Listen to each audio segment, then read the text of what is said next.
Tanei uano foto atosi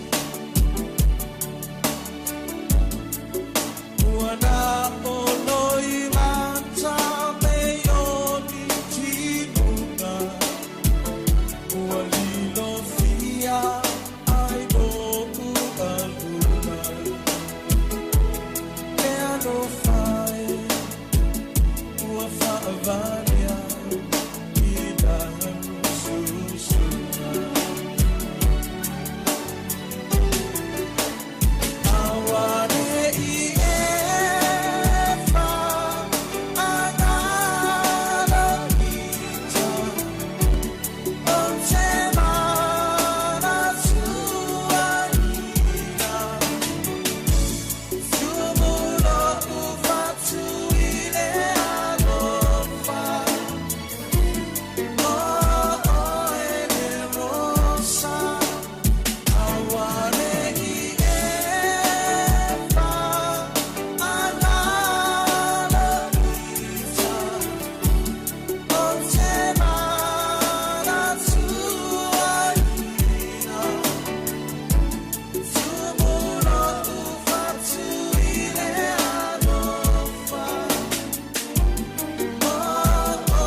Usi mai alau whaafafonga. Telefon mai Samoa ia sa taitasi. Ua au mai amo oe ona o le langolango mai a le talofa voucher. O te whatalofa whelo tātu wa tunu i renei fo ia sa fau. Ia usi mai alau whaafafonga. Tala tau longo mai lo tātu wa tunu. Wa maua isa i ngā leo leo li pāngo tāi to lua o lau i titi tua lima ma ani seko vai lei. Le ana so sola i tua ma le wharipui pui tānu malale le pō le stofi na te nei. Le fiafio le songo fuana na firo tātu o tino, na maua ia pāngo tae pe o na whaeloa i se li poti, a le vaenga whaasara lau o le Samoa Global, o la wititi na maua i se vaenga o ululoloa, ai o aniseko na maua i vai yusu.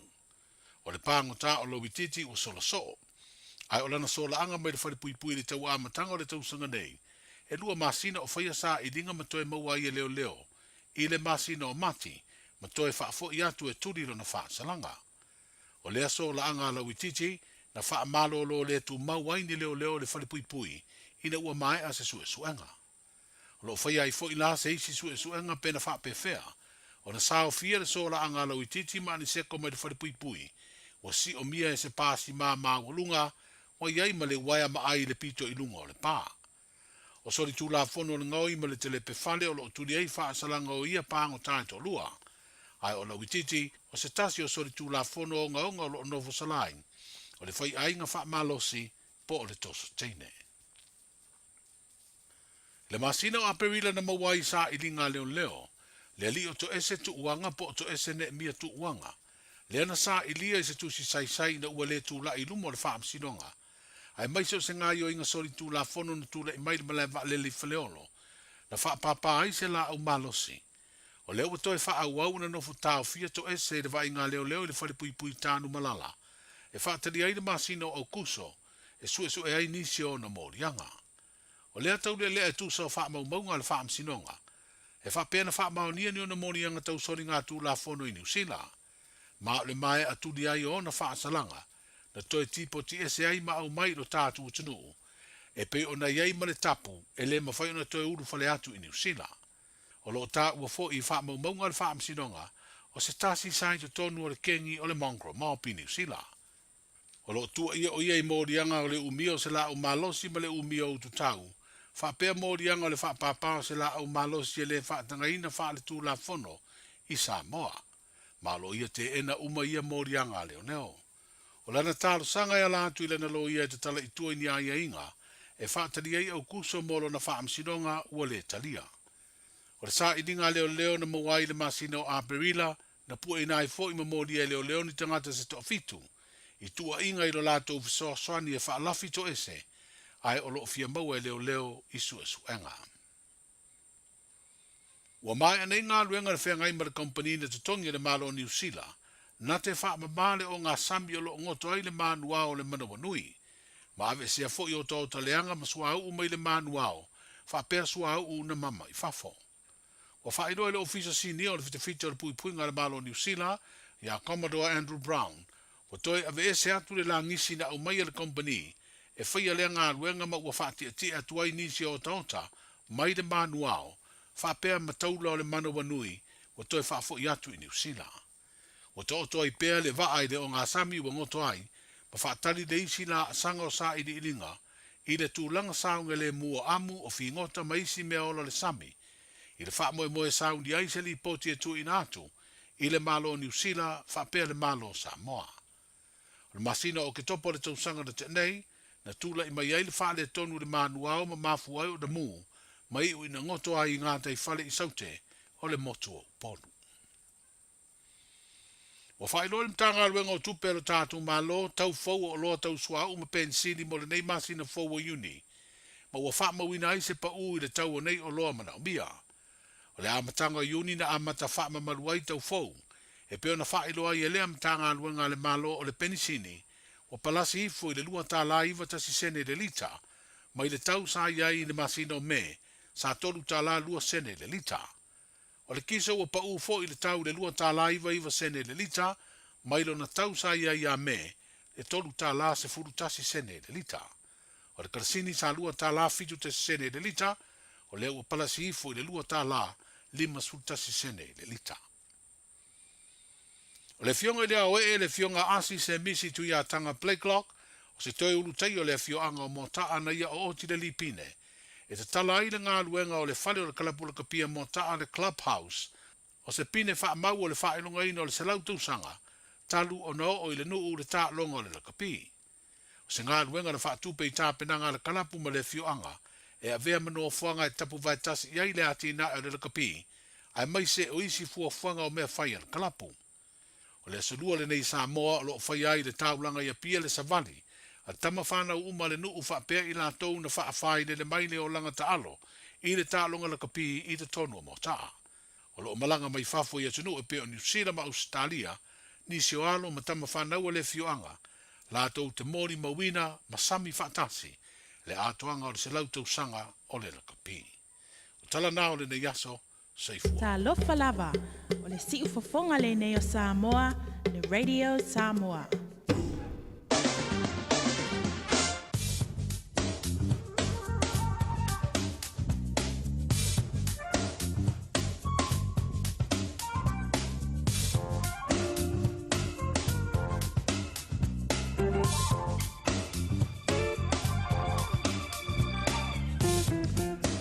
Nau whafonga le turus whapupunga nau tātou tala I vai whurua le rivaengo le woli. O le surua le deia so tolu o le rimasina o Iuni lua afe lua lima. E pe ora whonga na tumu tāperina le whionga I le lolia ngal malamana au tanga vai a tipi au tanga vai o la tue mose whapupunga. E pe a tālei tulai fitu I le poana nei. O le venga nei lo tātou tala o le tau e pe ora ura meile le official va I tau. Mo au kilani a toi foi mo savainga mo lo tatu fa sinumanga I Samoa I winga o le tau I le so. E tumu antu I le tala o le tau mo au kilani o le famia a wawa e mo savili meli tu I mantu I sasai fio lono le malo si o lang mai o savili I le fiafiana nei o le mafana whana o au kilani le so e se fulu fitu tikeri ma le malu I le poa na nei se fulu ma le lua tikeri e ngoto le la I le sfulu tonu minute te ai le lima I le fiafiana nei. O le venga mola so antea mo au ki lani o son le la i le lusfulu no miru te ai le fitu i le tai au. O mei e ti munga fa solo atu i na mawhai ni siro whaka e meisi teimi o le a woli e oro iei fo i mawhai te tili e a toa ai male ko i ngā kimu fo i lele pe ia o le e pas i oe e pasasa na mole meor kālongi vai ia oe e malo si le tofa tau tau savili meli tu i mātu e a mai o antu le sao sao na savili tofa tau tau i le se lau se fulu kilomita i le i tu la i no fuanga ta lai lai. Ma talafan tui loa le nivaengo la woli a inga wo me masani o lo mau to mai Samoa le vainga le tātou tala o le tau mo outou. Wera official va i tau o winga o le tau mo Samoa o au savili e whiololo le man losi o le tua o loa o lo ofiti ai Samoa mai au mai au marai timu ea a fiai le anturu i nisi u taimi. O le vainga mo le somo Samoa le lei winga o le tau se i vangara ai nei timpupu i vaenga maululunga. O le vainga mo le aso a tae mo Samoa le ato ulu va solo ai nei timu e pe o le tau o mai le official va e tau. Tulanga rapi o nei winga o le tau i le somo le aso a tae mo Aukilani mo Samoa. Got relatives visiting New Zealand? Don't let their travel emergencies become your problem. With Southern Cross Travel Insurance for non-residents, they're covered, with assistance available 24/7. Get a quote now at scti.co.nz. Hey, don't be that guy or that auntie ignoring a sore throat. This isn't just some drinks and lemon tea in your sweet situation. Untreated sore throats can lead to rheumatic fever. Nobody wants that for their family, eh? Go get your Pepe's sore throats checked at your GP, school nurse, or pharmacy. It's quick, easy, and most importantly, free. So come on, whānau. This summer, take care of your tamariki. Get it checked and get it treated. For more info, hit us up on socials at Stop Sore Throats or visit stopsorethroats.nz. O fia maua sau ta avale po sau piki apu. Ai tongi ta i vaiaso, lua vaiaso, pe ta i masina. O le sleek cars o le a maua ai le fisosoani. Ua ta pena le au whainganuenga a le sleek cars mo oi malo a inga. Aua e te popole i se mea e tasi. Te tala fitu aso, mai le sifulu i le tai au, angai le afo le ono le afiafi. Tele la lai au kilani i saute, vili mai loa i le o lua tasi whā, fitu lua selau. Po le o lua o, whā lima, tasi lima tasi. Oceania Career Academy, Sauni! Kako hoa, kaule kaua! He whai ana whai! Hoa te lumanga i maguia! A whaia sa ili se la asanga fau moe, a waloe te no whai. O le OCA e au tauina ai o e imtata e sese. Maua visenga fau fale, vali fale, palasa, male soifua maloloina. O le nei avanoa e anga wa aitanga tano fo mau masiti seni New Zealand o loo halala i au kilani. Le sitala nei loa i le OCA, i le go.oca.nz/apply, po le vili mai i le o varselau ono lua valo fitu tasi. O varselau ono lua valo fitu tasi. All I hear is Radio Samoa, Radio Samoa, Radio Samoa. Tasilima iwa tolu amo. Radio Samoa, kasilima iwa kolu amo.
tu amo.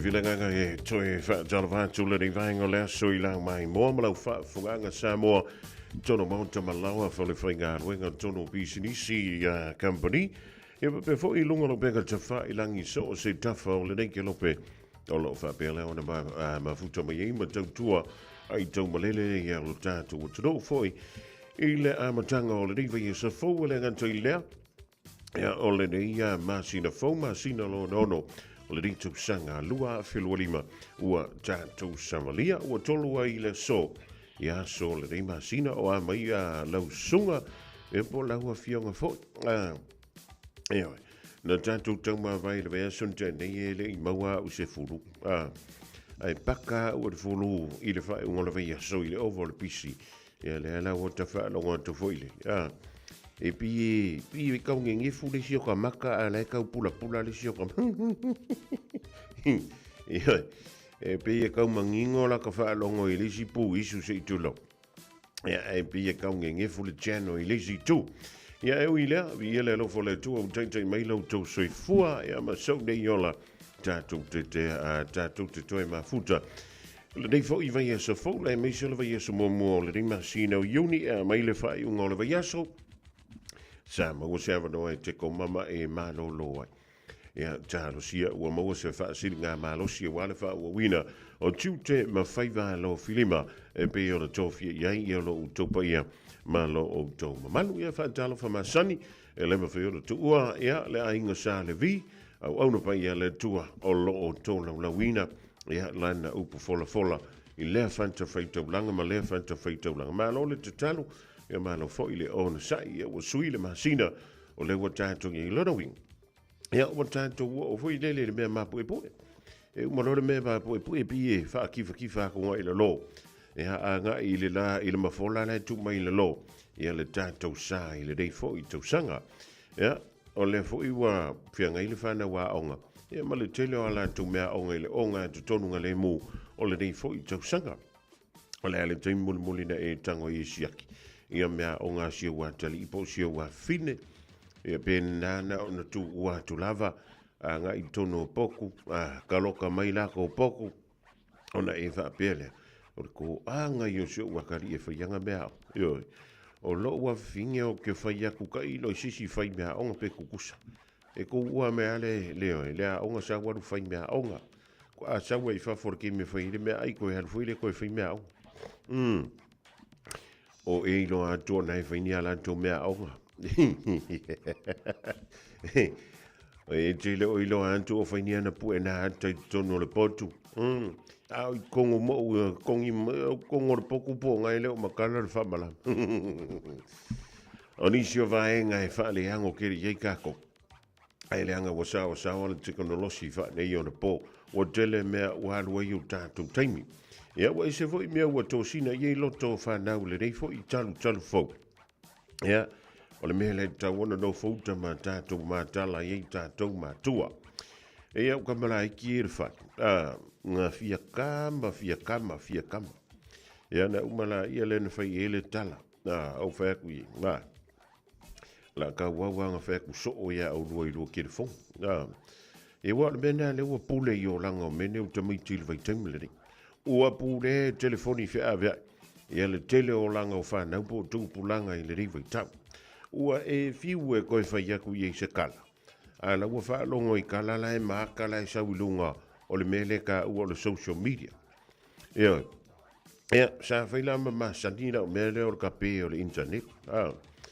Ia e au fwoi kamanga whaapele lau ki ngā wha au soso fwoi le whamai. E ki walau hotspot I whai I mea au. Ia ngā umala I mangalo koe ia. Ia mawhai kere whongia koe ia. Ina ua masalo po walua le koruwa I eskarua. Wau whalongo koa. Ia ua whai ke kele I wha leuska. Ia. Whailo mal whai unga whalpai pae wheliri o Amerika. O mai, ka kia mai ro telefongi ro mai. O le teimili nei, ia rua wha ma vai ia o rua telefoni. Ioi, o le mea so antoa, i re ko yo o telefongi. Ioi, o le mea leo iei, bua ma kua mo le mea ka mai ki le mea o telefoni. Ia e rei ma so naonga, awa a wha pe o le ngo foi le whani. O lai ma whainga wha o ngā le laptop po le PC po le ala. O le ala le mea ringa manga o mea le telefoni. O koe viria koe le makua mai kongo le whale anga i kongo le poku pēa. E le impa sone mba fuanga te tau ala ina whaile telefoni. O le mea ngā ka ora kamikiki ua makua mafia fia longa kau kore kiki. Pe a whai o le no foi le whale. E le o no mai whafoi whaise whi au. E le o no mai whafoi sau e so swani i mātua. A langa rungo fongo foi kongo le poku makarakarango. Ma pue haka i kongo le poku. Ia, o le mea langa ua kupu iau kamai. Weilo le ia langa i kam. E o loi le asonga fua, ia po le fiafio le sa. Ia u whai aku loi. Ia, a baka i volo wha ma vaenga. E vai le i le ho. Kosa o i pora ua umanga furu ai o koe furu. Ia, mo lai ki o kanga ka alma kua kau wha vlea ia kia usa. Ia, nga umare ngā wha ma chole. Ira ua umanga, ia umanga kua ia kua solo i whamanunga laula. Ia, ke ia lewa ka penga wha kope a koe marwhani. E mor ka me ki e whai ai kia. Ia, ia, alele. A ia kār fiku o me numa iru o kerfo. Ia, or koe ngā whainga langa, ua maanga ia la. O lau sa vali le kouru le whahawa yasu. Ua masangi au kama. Ngā o arki me wala au wai, mai ro. E le leiro sa we au mai. Ai le anga ro o kua kuirunga e au mai. Wa e kere me au mai. Ia e koe avaku e malau lole voi lele ki aru mo i kongo le poku e. Miki whale i lau lole. E leo le wingo le tala. O le mena le o tupu i tātou whanau mau ngā tupu langa le vai teimile nei. O lai wha pēha le matua, o la o kama le makoa apolo o whē sa le mere wai. E le lei si tū, i le ola songa, i le ola fo i le fina, i mea tau teknolosi. A he a wha pēha ua le maua i se lua maafutanga ma sio wantali, i po sio wafine, i mene i o telefoni wha a vea i ma mea ngā o PC ma laptop. Ia po tablets fo. E te tau ia tātou mātua. Ona whai ei se fuafuanga. Eoi, awa, ora kai mire sa ka wenga mafuka ka kou mawhana. A lewa mafuka i mea nge i elengi ola. Awa fu ia ka ki hale mea ngā orke fongi mana mea ngā le tablet. Ele ai a se mea le aka wala au meire mea ngā ia ki oi. Se vanga fu o viri mai pai. Ia po o fia whai kakala mai la whai. Ia nka kangi la ia lea. Ia na e alu watu le ai tō wale tau mafutanga. Ia, mawhana ma le whanau. Ia, o le la o fia, o moe le le po. Ai misa au kamai. Au ai fiu me me whai aku i. Ku se ke pasi aku foi le lumo le poku po le sifuru kasi. Ia, e ku kure me kau whanongolo. Whapea. Pe uma o momoe. Wa lokanga o poku o kamai. E muri ngā lokanga le poku o le whatpui. Ia, e o kamanga e whai o le kāpungi. Ai koe loka. Ai koe vifoi e mare me foi le wha maunu lei e whai ko. Ia uangi e rua koe kongi ngare e oswai ngare FBI. Ia oi, a whai o nei tupu se mea wha pēk tono lau ainga. Ia, o tata. O le whingo fie i o ramatanga. O ramatanga. Ia. E reia se panga o le au mai o mene o tamaiti. Po o whanau fo. Po le alfa mai pisi fea.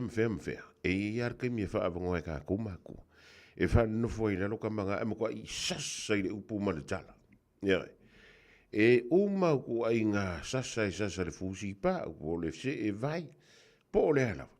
E le ia fia i tātou tu la fon. Ai o le melu te whai atu ia uia. Nga au mai a wha asau whai le moa o le whale. Ia na whai lo le ia. Ia. O rea e le mere kupu yaki oi. O rea e le mere kupu yaki o tau le whana. Ia na e vai antu lole i wa amakanga e lesi le vai o lesi. Ku se aka lesi a lai pungou i lalo lesi makua aki ngua ngifo. Ia oi. Leanga fui o lewa a makaunga mai i luma fui le pi o lawa koe ku luma le wha msinong. E se I ko lau lawa ku ia la ko morianga ie e whiwa I mai lato. Ia, te whai entu lau tala. E manu maa lo mai e ina. Ma e moe fi le mui le po. O longo winga. Ua maua le ai o le kako masinga nge yu. Awai te longo fia a whai o loa tari po loa whine. Sato anga e whaiara mea onga. Sato anga e alui mea whaiale lotu. Sato anga e alui I ma o. E ke whiu no e wala au kongor whale po kongor poku maro lopo kua le mkuka kamanga. E mauki ngolawa. O lawa ka au pir kirfong. Eoi. Ta au pir telefoni. Tu uma mea whaalong I ka linga. Onga e whiu no le wala au. O kai mira le sa kaunga malo lo ene mon mel tamititi. O leanga sa veu, kilo. Lia kui o, lia nge I. O le fisiri tele. O ai o le tau fale le fa te tai ei fa nau. Eoi. O ai o lua ta mama le tina le whaia le mea lea. O le fa apipi I o fōringa. I le kere fongi I keimi uma. Oi. Se isi I ange nunga lori mapa whaia mo I lau kala e reo. Oe le whaia le whakaika ingare angarea. Ea whaia kua I fo. Ia nā. Aua le kusikusi lima le si lesi. Aua o lau kara mo ia. O le kimi au ke manga vai. O le kimi au kaungu o kwan mako vai. O kaungu o kua. Ia. Wha ka lofa. Wha ma lo. Ia. Au le koe kaungu o maskirifo. E aua lo keilo. E di se mea koe kaungu o le ua le what. Nga ka kia. Se I vanga ngā fuira.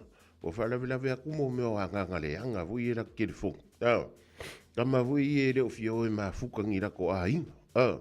Ie po le mea vui lau o mo lako a inga. A lai kau su e se excuse foi lere. Whao ngā koe fualoka I ngoa. Whao ngā koe malaka ngu bela. Whao ngā koe maloka. Ioi. Maloka wha iu. Ioi. Ia ngā. O le mea la. A whai o oer ka mapo oer ki ngā le. Whai o le mea na. O le sa veu I kaimi o le fiafi le kaunga whai ele loko. Awala. Ngi e koe oki I kamaki. O le awa whenga e oki aku kamaki o ngai kausolo mua iaoi. E whai o le ola o le kiwi. O le ola o le kio. Ai koe leo kele marau kere fongi. O ke au whau ia. Ngā le lua o karinga. Lua o maka. Ai konu mei e ola. O whawhenga. Wale I loa ngai kamaki. Po whea. Le mea o le awha longo ye. E whai o le ola o le kiwi. O le ola o le kio. O le leo o mo meo video ye ke maka I lunga o lau kirifo. A le wha mai lau wala. Wange e whaiko mea au. Soli. O le awha whiwhianga o komiki e whai mea au. Pe awha pe o le wha alongo aku. O le mea lea sa tupu mai I lea. Ioi. Ia leo le ngā. Se wakele mau video isi. O le waru I kako kaimi. O le mea la le te wha pe atua. Se pule ar kamalo makua I anga I si kai. Ai aua ni o tātou tusi lima ka kou mā koi whanga. I le mea leo le whaunga ina o teknolosi. A lai kau solo mua ia ka kou whaunga. Whaunga le kaimi se. I le taimi le tu ua I le aonga. I le taimi. Ba o le singa mea wako puia ka kou. O le arki muri nga whai iskoro kua fiafi. O le a so muli. O le nama sina wa tuana iatu. Na whai eise lo tua fiafi. Ale tau ainga. Eo, le arki muri. Ia o lea fwisa so muri o ngi kausanga longa awha mua ua pasi. O le ante muri na whai stolo tua fiafi ese mei le lotu rei whai lwalsa. Eo, o le mere wa I wa pule lea. Wa pule le kere fongi ia kākou. Wa pule le kiwi ia kākou. Wa pule mea whai kele ia kākou. Ai reo le awalanga nga whai ele ri kākou. Na whai ele ri oe maa. E pule kākou le me kaung whai. O la ene whamai le tala le tusi. A talo wha tusi o so ya Dr. Tua. Ka ilo vo I CCMC na I New South Wales. Ia pe maua ia se uso ia Dr. Tua tama o le motolu. Ia po tamaiti o le pua tamnofo. Kama o le lau maalili. Ia wana mea ngā re kupu. E le rei la tua. Foi le. E kere me luang kere fongi. Le fa o ngā le fale. Ia marang kere fongi spea lai kongo lang kāwari. Kukusa leia mo se uso ia pola. Ia e kaiso so foi la ia le sunga le risa tini ia tumanu vau. Ia wai e se langa personal la phone. E se le meka o le work phone. Ai e le meka o le emergency phone. O kamalanga e fa o ngā voilele mo meu whara lavi. Tupu wha fuose. Ia o le mea nga a mawaloa i e whamai. Ia o skama o fonga muaranga viri mai. Ioi. Reo na ngā whamai. E kei lo fo iai, fo iama ko whakarangoanga e whairunga likio. Tina ma ioi, mana whana. E rengi whakarangoanga e whaia rekārs furu rua le pō. Ase re kio. E re whaiengi whakarangoanga le kao le rua le waviau whamore mori. E ka pungi le kio. Le kao se furu i le pō. Veolela, susuluma, sulumiai. Na eufolinga, ata, sineleva ai. E o te taua tuile asunei, ave o e fai muse. Suine o ngana tunei, sunga ilo la lelei. E o fai o e maanga, sala o se avenga ua mama. Ilata ua mafutanga. Tanga type na etele ne te mane ese oile pelele mafaina ese o e hola umasiofo ya so fai so sungai au mai ya loto letio fo ile poto o e hola umasiofo ya so fai so se uana na ia ile loto la u tu sape fale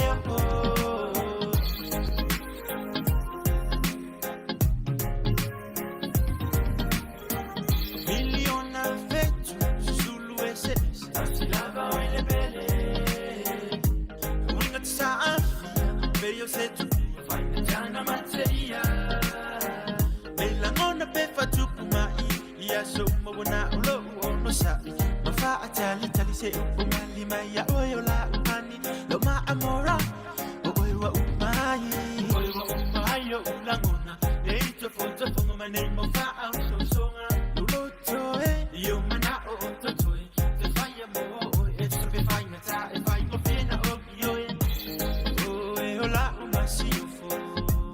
ya so fai so sungai au mai ya loto letio fo ile poto o e ola masifo ya so fai so se uana na ia ile loto la u ile tu sape fale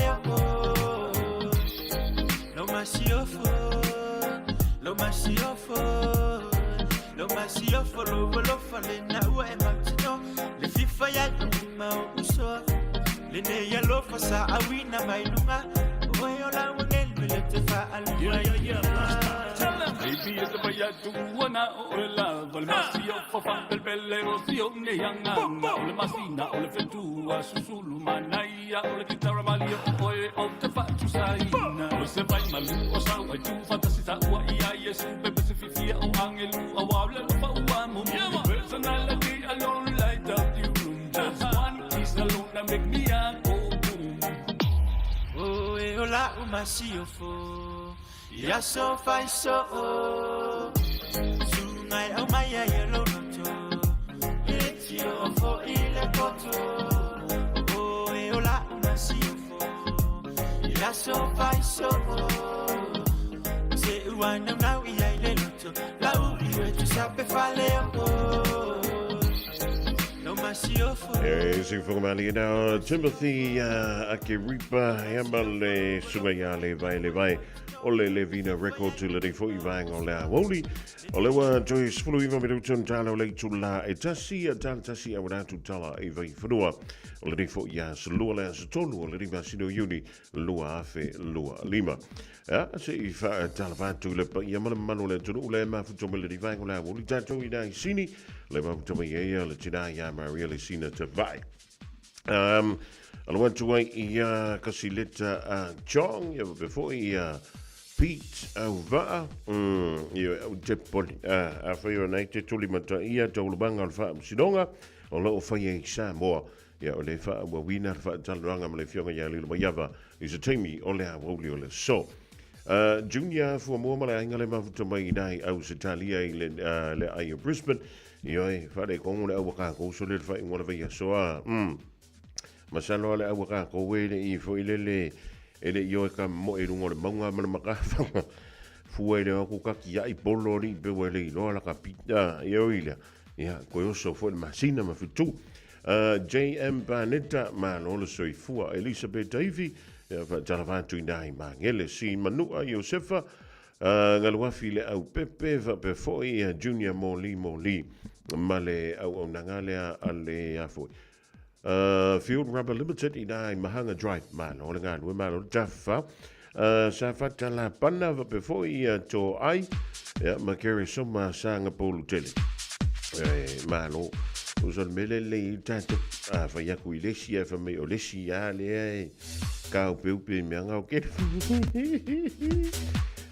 ma tau a kui ma lo le so i fu la ve ya o la ve ya te pora molitalo yoelu be vo i se uso ya Dr. Tua na ta pena ya la vo e le bo ta mountain tuai o le malisi nai sin ya mo el fa mo saudi je nome maisa tia be vo i se kamba ya to polivia mo sia o le si voide e kodwanga ke fong so ke fong yo le lodi o le ke fong yo le fali ya mo ke fong ngai ku ko le afir ka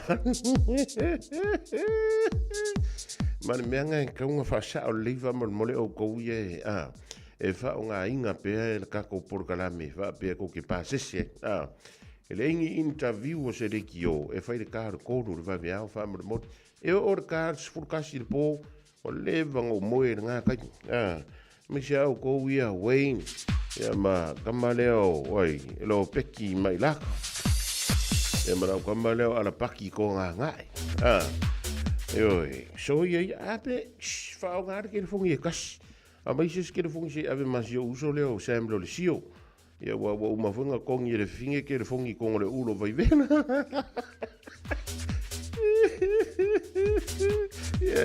ale ponga nga kako e fia kama nga maua ma milke fongi kofu kongore ulo vai vela sa fa ma se malie seus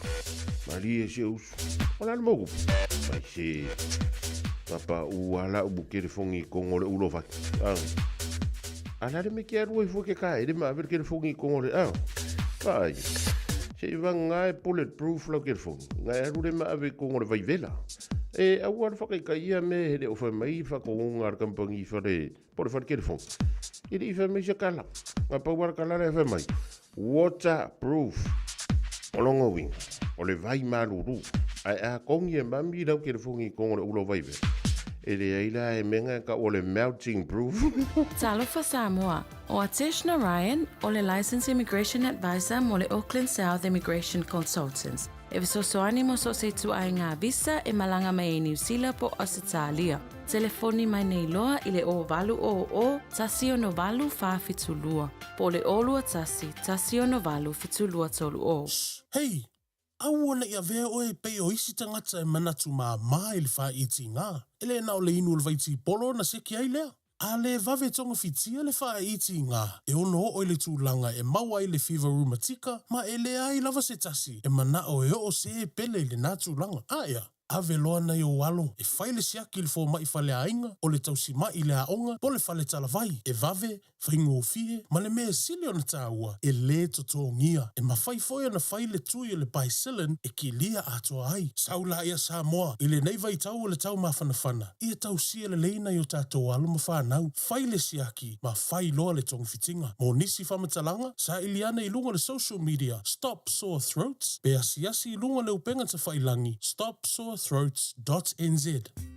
Mo tupe wha moli Samoa mana tua lo le Pacific Easy. O lo wha a wau pea le tātou wha metoa e nao le 5 tala anta tongi pea e wha ngā ina le Pacific Easy app. E wha tino ai au tupe wha moli mai lau telefoni wha mehai. O lo awanoa fo le tātou direct transfer. Tiposi mai ai au tupe le tātou account. Ma wha mali aina fasili lungo le telefoni. Ma wha tino la fo ino lau tupe ai ka wha metoa. Mo le tongi no pili o le vai. Moli te ngā tupe so se wha le tupe i Samoa. Pe te tongi nino no ngā tupe le nupi wha. Samoa House Corporation po le Samoa Land. Ma so se au nanga i Samoa. O lo ma whai ona wha tino uma e le tātou au nanga le Easy Pay. Maratua e lata le fitu se fulua tātou la wa wha sopoli ai New Zealand. Wha peo tātou ofisa tolu i o Tara o Tāhuhu Mamangele. Pe wha ngā le Pacific Easy app po le direct transfer. E wha sawa ilo teimi. Ai sili atu na wha sawa i nau tupe wa taunga tāle penisini. Mo nise whamtalanga pala au le o varselau o tasi ono. Po numera masani au ki lani. O le lua fitu ono fitu iwa fitu wha. Ma le lua fitu ono fitu iwa varu wha. Pacific Easy. O lau pa anga mo tupe wha mo moli Samoa. Come on. Popole fua. Vili le Wolfgram Auto Services with a warrant of fitness. E maua ai le fisosoani. E mawhai ono o atu e siaki lau ta avale le fale. E au noa ma se tutongi. Le Wolfgram Auto Services with a warrant of fitness. E au auna mo o e malau ta avale. Vili mai i le lua fitu ono iwa wha ono tasi. Pe asiasiane i le lua se folo Huia Road i Otahuhu. 24 hours a day, 7 days a week. Radio Samoa streaming live on www.radiosamoa.co.nz.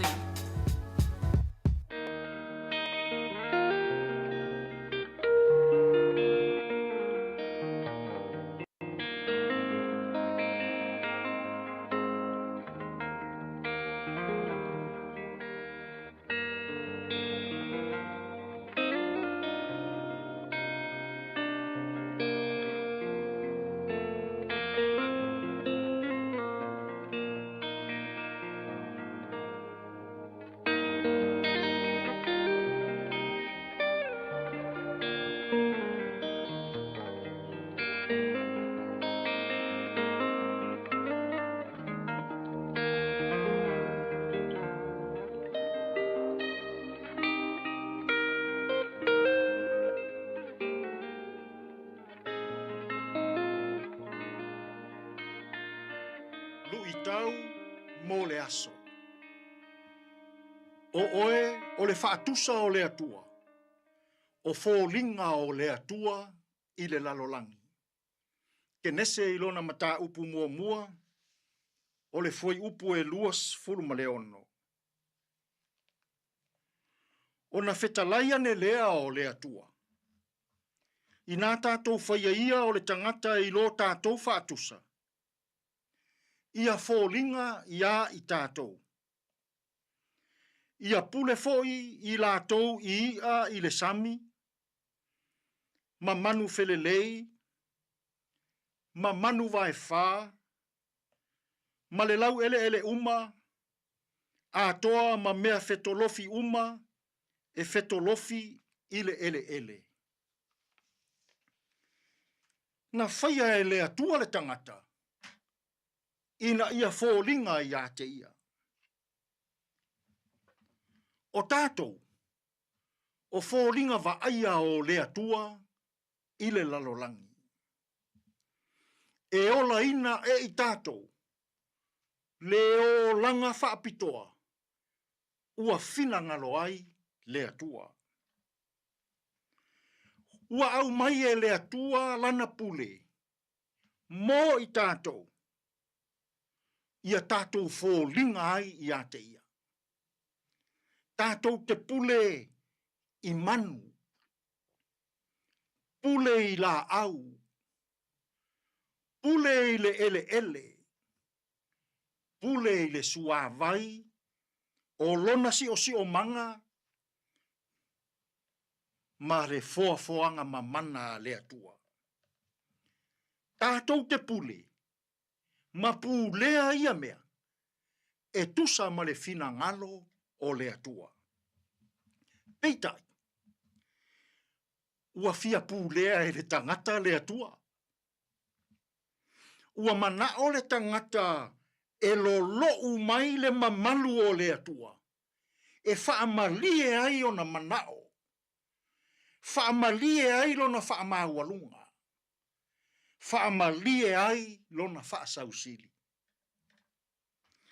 Fina ngalo le atua. Ia tātou fōlinga i a te ia. Fōlinga i lana pulelelei. Fōlinga i le loto whaamaoni. Fōlinga i le loto mama. Fōlinga i le loto whaamangalo. Fōlinga i le loto e tumu i le lelei. O nisi nā o fōringa o le atua. Na whina ngalo ai tātou te whaali atu i le lalolangi. I le nei fo yaso i lou soifua ma lo uola.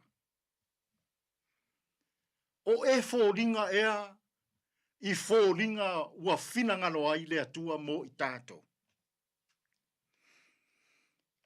Ai ape a se i e fōringa ia i le loto alofa i le neiaso. Ai ape a se i e fōringa ia i le loto whaamangalo i le neiaso. Ai ape a se i e fōringa ia i le loto le lei i le neiaso. O oe, o fōringa va aia o le atua i le nei lalolangi. Tātou te tālo. Le atua lo fae, lilingi mai au whaamanuianga i tautua ma au nanga lau leitio ma lau televise whaasalalau o le Radio Samoa. Whaamanuia le ala usu o tangata i tautua ma au nanga o le nei aso. Whaamanuia le whaafofonga sila a lou atonu. Lu i tauina pea Samoa i lou fina ngalo pa ia. Le atu wae, a o mai i mātou uma. O i mātou o le whaatusa o lau a fio. O fōlinga o lau a fio i le lalolangi. Lou lava suafa Yesu ua mātou tatalo atua i nei. Amene.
Romani Dallas, Chris Moore and full Gospel Pentecostal Churchy Waymount. Being all a duo Franguina fit to like my Tolua Tuele Porcalame. Ole Louis Town Moles. Wajali to like Tassilo Loyali, but I took on a falling on the Samoa. E whatala whātua se whapoponga le nei o tātou tālafo mo le nei tū la mai lo Radio Samoa. I tala o tamua, tō tele tangata nu New Zealand wa whaalia tū ngalunga i se whaale tono le Office of Whamalanga i ngā New Zealand le Immigration New Zealand e ala iso lātou i tū lau i lungo peng te whailangi mo le whaatino ai o se sei mō tua a wa whaamanu e ina ma ua mawhai o na whai ni visa no whamau. O le whaale tono o leo o atu o whaamtalanga tusia i a inga e whaelo atu ai le whaamanu e ina o lātou tarusanga po le vaenga wata o le expression of interest mō nai tua a peitai e se se le tūlanga. Ua tō tele a inga ua manatu ua mawalo lātou wa wanoa i le sei, peitai ane. Na maua i whaamtalanga o se whaale tonu le pōkalame o lo o whaatino ai le sei na mafua ai. Le o atu o whaamtalanga tusia i a inga, ai le sao le tūlanga. O nisi o a inga na whaali o lo lātou whaanono tele le nei mata upu. Ona ua whaaseina i lātou. Ma o se tūlanga o matua i le talia lava i lātou nei. Taluai ua lewa na tau mawhai mō se awanoa e mawaini visa no whamau. Ana yo lātou tua a. O a ingolo o a fia i le ne mta upo nisi mai Afrika i saute ma Vietnam. Ma o whaapopo atu le ti ngā i le whaali tonu. O lātou whaalia le sao ma le o le whaatino ai o nei vaenga. Ona o le tele o tupe o whaalu i whaatino ngau tārsanga. E pe ona whaamawina e whaase lau lima se fulu e tutongi mō se awanoa li sei. Ma toi tarusanga atu i le lua tausanga pe a le manuia. A o le tau o le tarusanga mo le visa pe a wha penao na manuia li sei. E silia ma le lima afe. Wha o popo iai manisio tau mo le au nanga. Ma ua foi e na o le lua afe lima se lau a awanoa. Ma o e na maua awanoa i le sei lua o lua tasi. O loo whaamawina le te leo lo lātou wa wanoa na i loo i lātou o lea whaato a whaatino lātou tarusanga. Ona o neife ese inga mtulanga whaale tunu o whailoa ai se sui o loo tū ma losi mō nai a inga o loo a fia. Le whai ai o so lātou tarusanga. Ina ia tanga i loo le Office of Whamalanga inga ina ia toe i loo whai ngā whaavae mata iala. I le whaatau tai ai o nei sei. A o tarusanga ua tu ina atu ina ia tawhia loa le whai o sei, e whaatu langa le whai o Q, po le Structured Q System. A tonu e talawhia ngai lea mō tangata uma o loo tu ina atu ni o lātou tarusanga. Wasala la wai lunga o peng te whailangi le social media, ata po o se video o loo whaali manino ai tu maanga le sue le kāpeneta i a Chris Bishop, na whaatino i le tufa ngā whailonga o tangata pepese o Aotearoa. I le ata na whaalia ai le whai o ni la fonga le tau tamali i a Bishop, whaatatau i a lātou na whaafia. I le whaalele ai o le fua po le tangawai o tangata Maori, whailo ai lo lātou tutu whaatasi taimi whaingatā. Ua whaalia ai winga le mi ngā o Bishop, ma whaapea atu e le ai ma se mo i o lātou whaalingo o loo whai nei. O se whaamtalanga tau so le nā i le whaupunga na lafo e le li Minster, i lo na whaaperitania, what a load of crap, se tulo. Ona o ia whaamtalanga na whaaliwa e loa le tāsio tangata pese swafa ia Don McGlashan, na ia whai atu loa ia Chris Bishop e sililo na malo lo, e le aiso na wheau i le au whaafiafia. Na whai lava sina umi o la flafua i whaupunga Bishop ma tangata pese lea, e na tā ua Don, e le i aiso na manato le Minster lea na whai a whaupunga le longo maa lie, ai o le whaumi na whai atu ia te ia, na ia i loa ai loa le Minster lea o loo la whita wai. Ta ua se tasio tangata na iai lea fiafi, e whaaswa a wā Chris Bishop, ma o whaalia ilo na whaanoa tele, ona e leo ni anga ia o se tangata wa ave i ale whaaya e ale atu noo, e aveam se tasio tai le malo, ai maisio se tangata maulunga sona tūlanga i le atu noo. Olo o te ena le Minster sa ia whaatatau nei whaamtalanga in tangata Maori, ma ua ia tua ia tangata ilo lau tau taumawhai e whaaleanga lo na ilngoa, ma lo na tōwhinga. Inisio tala o lewa a mata le vai tau malulu i le atu nuu. Ma ua whapenao na wawalo ai e le ofiso le vai tau. Le whetai ai o le atu nuu matulanga tau tia o le ai le malulu i le nei vai aso le amtanga o uni. Whamawina reporti o le awa ai le pa ua ai o le Kiona i Canterbury e tolu se lau mita. O le awa aia ti munga mamatangi malolo si itu umo le atu nuu. O lo mātai tu whai tu o Fiordland, Taranaki Maunga, Motueka o Marlborough, ma Nelson, mō ti munga mamafa, ma o lo o whautua ina fo i le ono iai o ni lo longa tele, ma o le awa aia le mase se o awala. Mai tala mulmuli e se lau walus fulvalu tangata nu New Zealand ua wha mawina, le amana ia e le tupu o sale sa le tolu, ilo lātou tautua matawela i tonu o New Zealand. Ma ua wha penai fo i ona tu atuai wha ilonga tā waloa mo i lātou, e au fiai sui mai mtata wha sayanisi o taa longa soifua maloloina o mtata wha tūfunganga, ma le tautua i tono wha lapu tonga ese le atunu. O se tala fia i le Pasifika a o Samoa, le au fiai o se ua levo lona tautua mo tangata anu o Samoa, le afionga ia anae Lupe Matasila Lima Arthur John anae, e pe ona ia tai mua foi i le te le o finaunga mo le citizen o tangata Samoa. I se whaatatananga ma le Radio New Zealand na ia whaailoa ai o lea whaaloalo e le na o moia, ai mō tangata nu uma o Samoa. O tātou telefona mo le nei tū la whaaftai whaafonga mai, tō whaasoifua. Radio Samoa. Taslima e watolu. Amo.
Sa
ko mali na la gata ula bandi le fo I vainga la woli male fa tunga wa fa ngoina e sili lava Samoa io e mawele me foi le ole foi me mali a ko fa le si ainga ai fu ai le woli e po le fia fi po le inti fo le taia ainga la na ile o foi ni ala to pa vui ba waya e po pa fit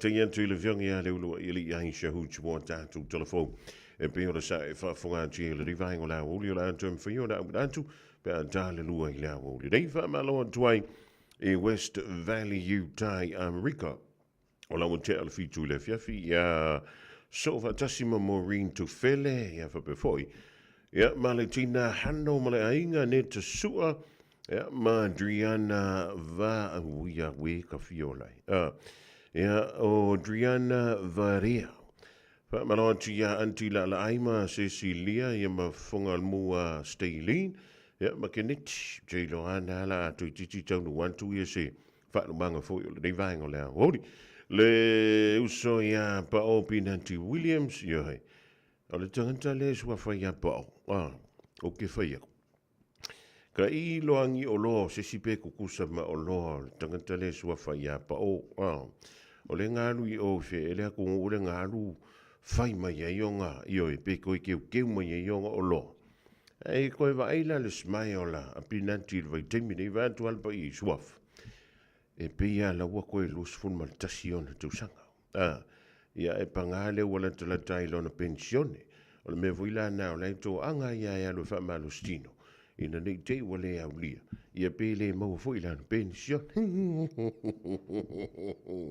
e to tele ya lo tu pa ia malo tu ma o le fa pe mai polar ke mi mau ai tanto tala ya mai sa mo e winga fa sidonga ya vele no fe tu stemi wo sola a we te pol o la ia wa ma lu mai manong yo le lolo e le fionga ya lilo mai o seteng ya ona mo fu ile o le tanto so ta inga fa wa mai le tanto fa sidonga mai le so for really misia na nafi o lena so mano lo sa moa so mano lo tanto I New Zealand ya e si vai pe kauda ka ngale lar ka he o me ngi ja wodi e problema tanto we fai o le ta pena le le yanga e piki le fana wa onga o le tala le tamai o le tau le te vai tu elunga I o le fai mai ma mafati munga malo lo si savidi ia ma le malulu o le a fa pe le ona fega ye ma I tato ele ngantai au kilani o le tele o pito no o New Zealand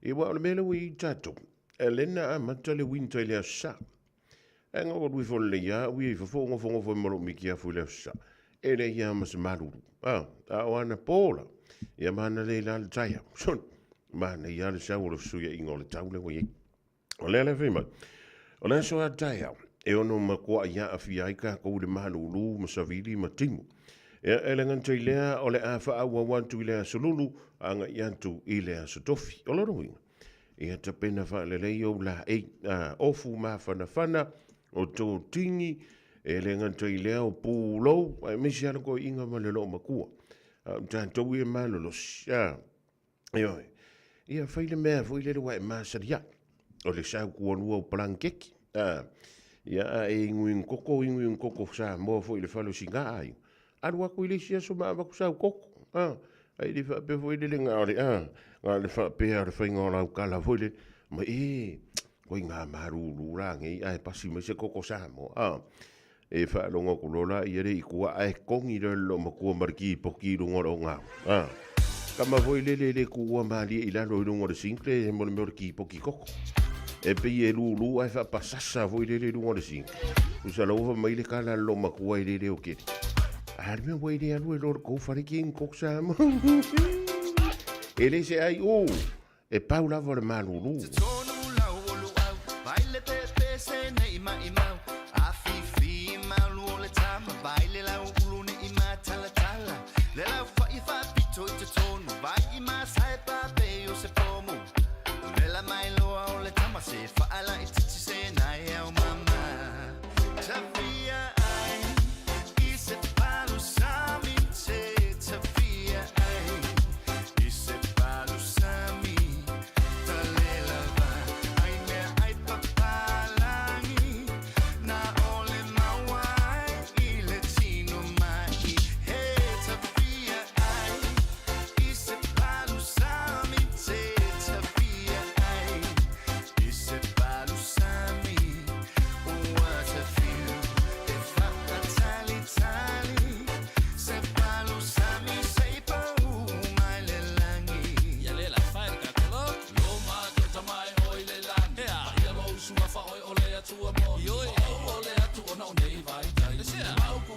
ese papasa ole masangi ai osi o kwale masangi se kila vale no lola to ole na ona to fo ya le na se fa fe aku ile mek lua ulo pelu au pipi e pule la ma o ina sikaili lua ma mo e file mu ko sel si usi unge ike i wa feu ele ai o se masa lo salo le palu sa mi lava inga ile kalo o se ki ole mea ato wa ka angulu fo i male samo Tafia ai ise palu sami se tafia ai ise palu sami what a feel if I tali se palu sami se pa mai le langi fai ka koloko auto e ole atu ilo utama si o watu mu bele o Samoa wala ko mo mama ma i utanga kai la au ale au sai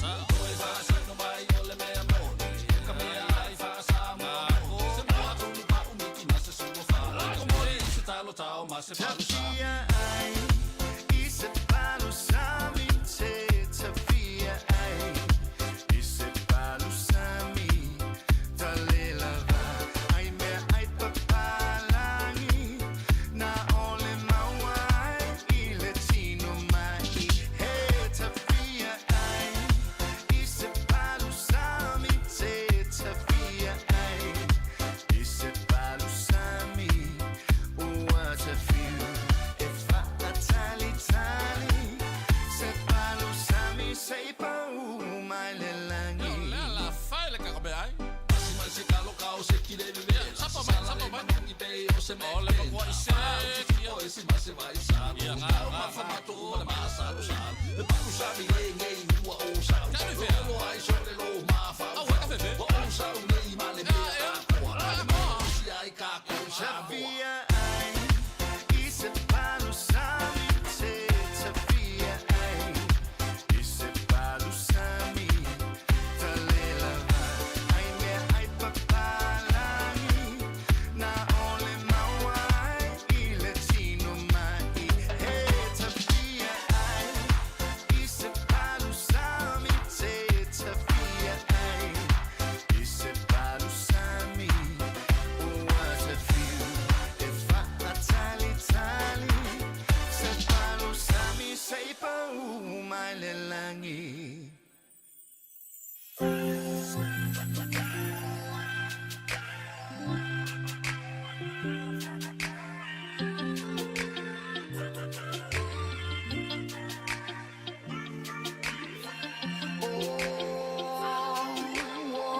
na na na na na na na when you with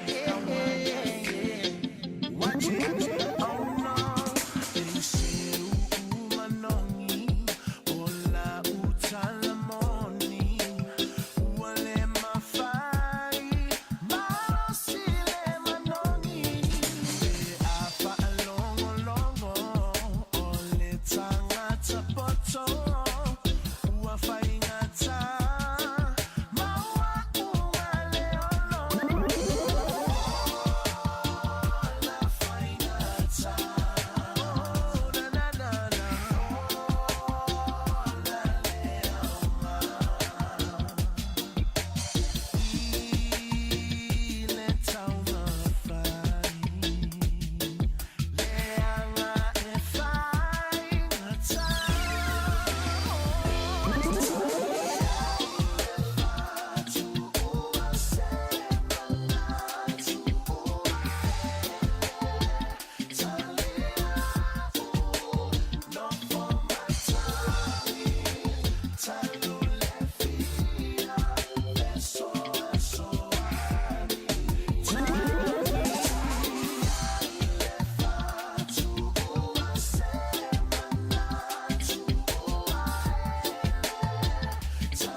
Italiana, my love, fear, yeah, it's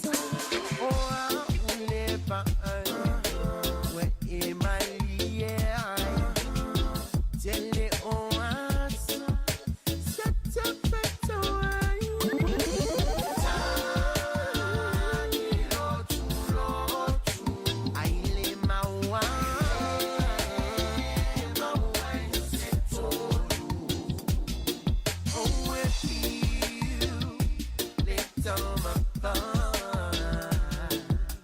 If I must sit on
Vianga mai a waino le vaingo la woli la kan tui lea o se tasi o fantunga mai a Richard Parker.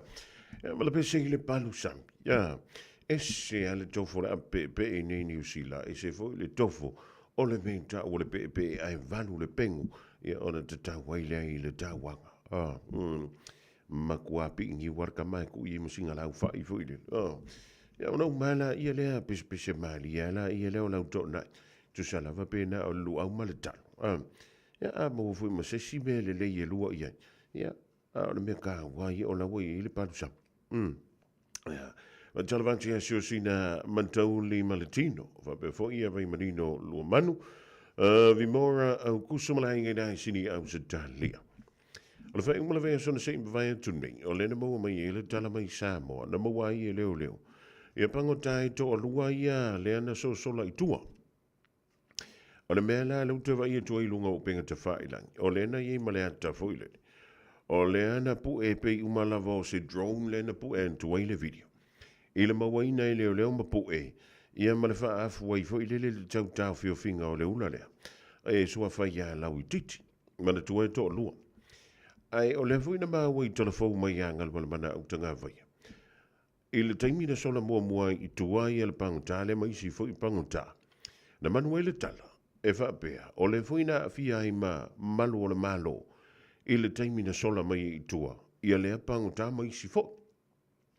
E a whaila o le whalapui fōla wai i a tātou i tanu malala. O tele i o a uia i eile nā whalapui, ngā ngakara kai mingo o roa kua i ngā. E a le taimia le i mahe au na fausia.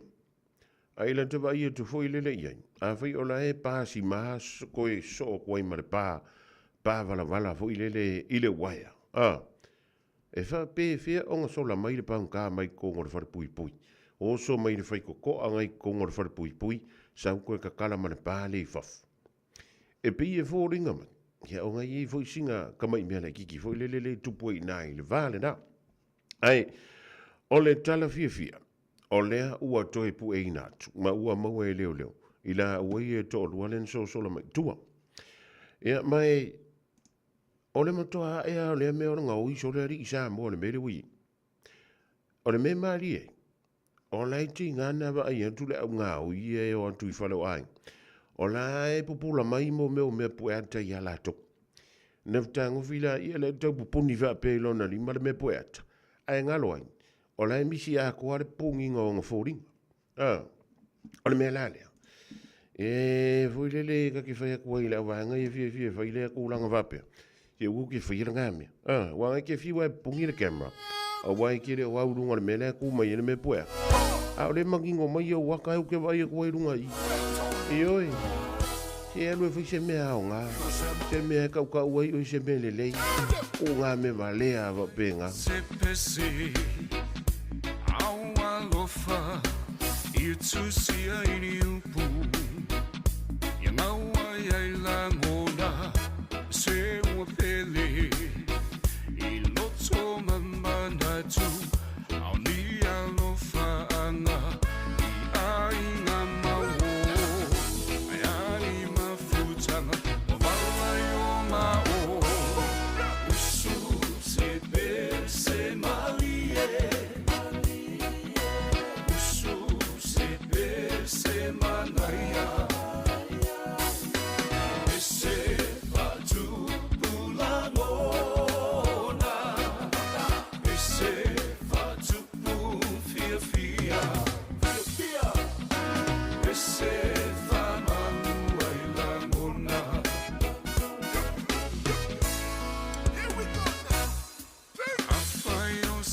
pese Whaamalosi au Ia tusia iri upu Whaala e au Whai mahai fofo Whaamalosi ai E ua mawhatia Ina tino male mawhauwhau Au e ua mawhatia Matua le taulau Usu se se malie Usu se se manaya Ese fatu bulamona Ese fatu bum fia fia Ese famanu ai la mona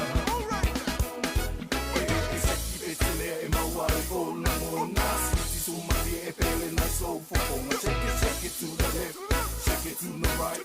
Let the reckoning take before I write. So my lady best lea e best vibe there. Lua mafang fangai fa alele lumo lea. Put your hands up in the air and say oh yeah, oh yeah. Usu se malie.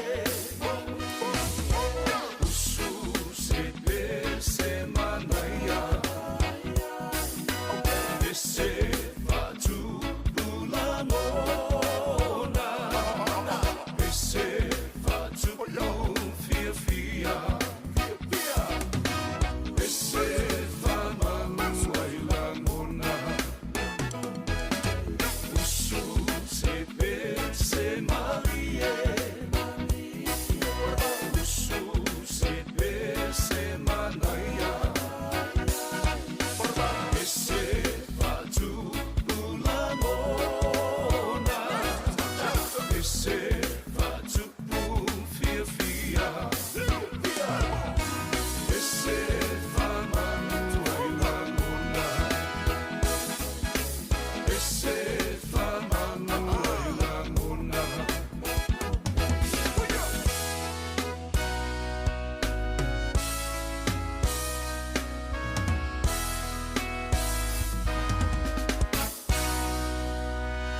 Got relatives visiting New Zealand? Don't let their travel emergencies become your problem. With Southern Cross Travel Insurance for non-residents, they're covered, with assistance available 24/7. Get a quote now at scti.co.nz. Were you born between 1969 and 2004?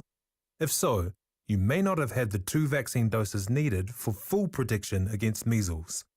It's a serious and highly contagious disease. So, now's the time to check how many vaccinations you have had. If you've only had one, or are unsure, play it safe and book a vaccination now. It's safe to get another dose and is free for most people. Visit info.health.nz/measles.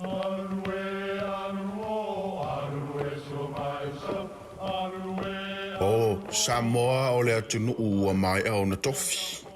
O le la au ua mai au ngā tātulanga e le to e tau au whangaina. O le vai fo i ua malili ua mai au na saiki. A o lau polo kalame o le vau filifili. Ua na o se toi wha manatu. Ua na o se toi whangu ia ua nganuu Samoa. Mau upu ta oto, mau upu tu. E ala lea i ala ngā upu ma muanga ngana, ma le vau ngana. A wane i emisia le tātou polo kalame. Iafi o aso lua ta itasi le itu la e valu i lunga o le Radio Samoa. Ia manu ia tele, lau mai moanga, ma lau whaasausaunga Samoa. Hei, au ona ia vea oe pei o isi tangata e manatu mā i le wha iti ngā. Ele na o le inu le vaiti polo na seki ai lea. A le vave tonga fitia le wha iti ngā. E ono o le tūlanga e maua i le fever rheumatica, ma e le ai lava se tasi. E mana o e o se pele le nā tūlanga. Aia. Ave loa nei o walo, e whaile siaki le fō mai whale ainga, o le tausi mai le aonga, po le whale talavai, e vave, whaingo o fie, ma le mea sili o na tāua, e le totongia, e mawhai foia na whaile tui o le baisilin, e ki lia atoa ai, saula ia Samoa, i le nei vai tau o le tau mawhanawhana, ia tausia le leina i o tātou alo ma whanau, whaile siaki, ma whai loa le tongi fitinga, mo nisi whamatalanga, sa iliana i lunga le social media, Stop Sore Throats, pe asiasi i lunga le upenga ta whailangi, stopsorethroats.nz. Radio Samoa.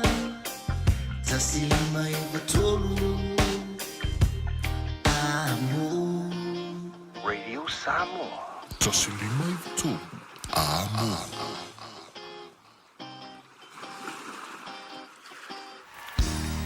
Bread of life sent down from glory.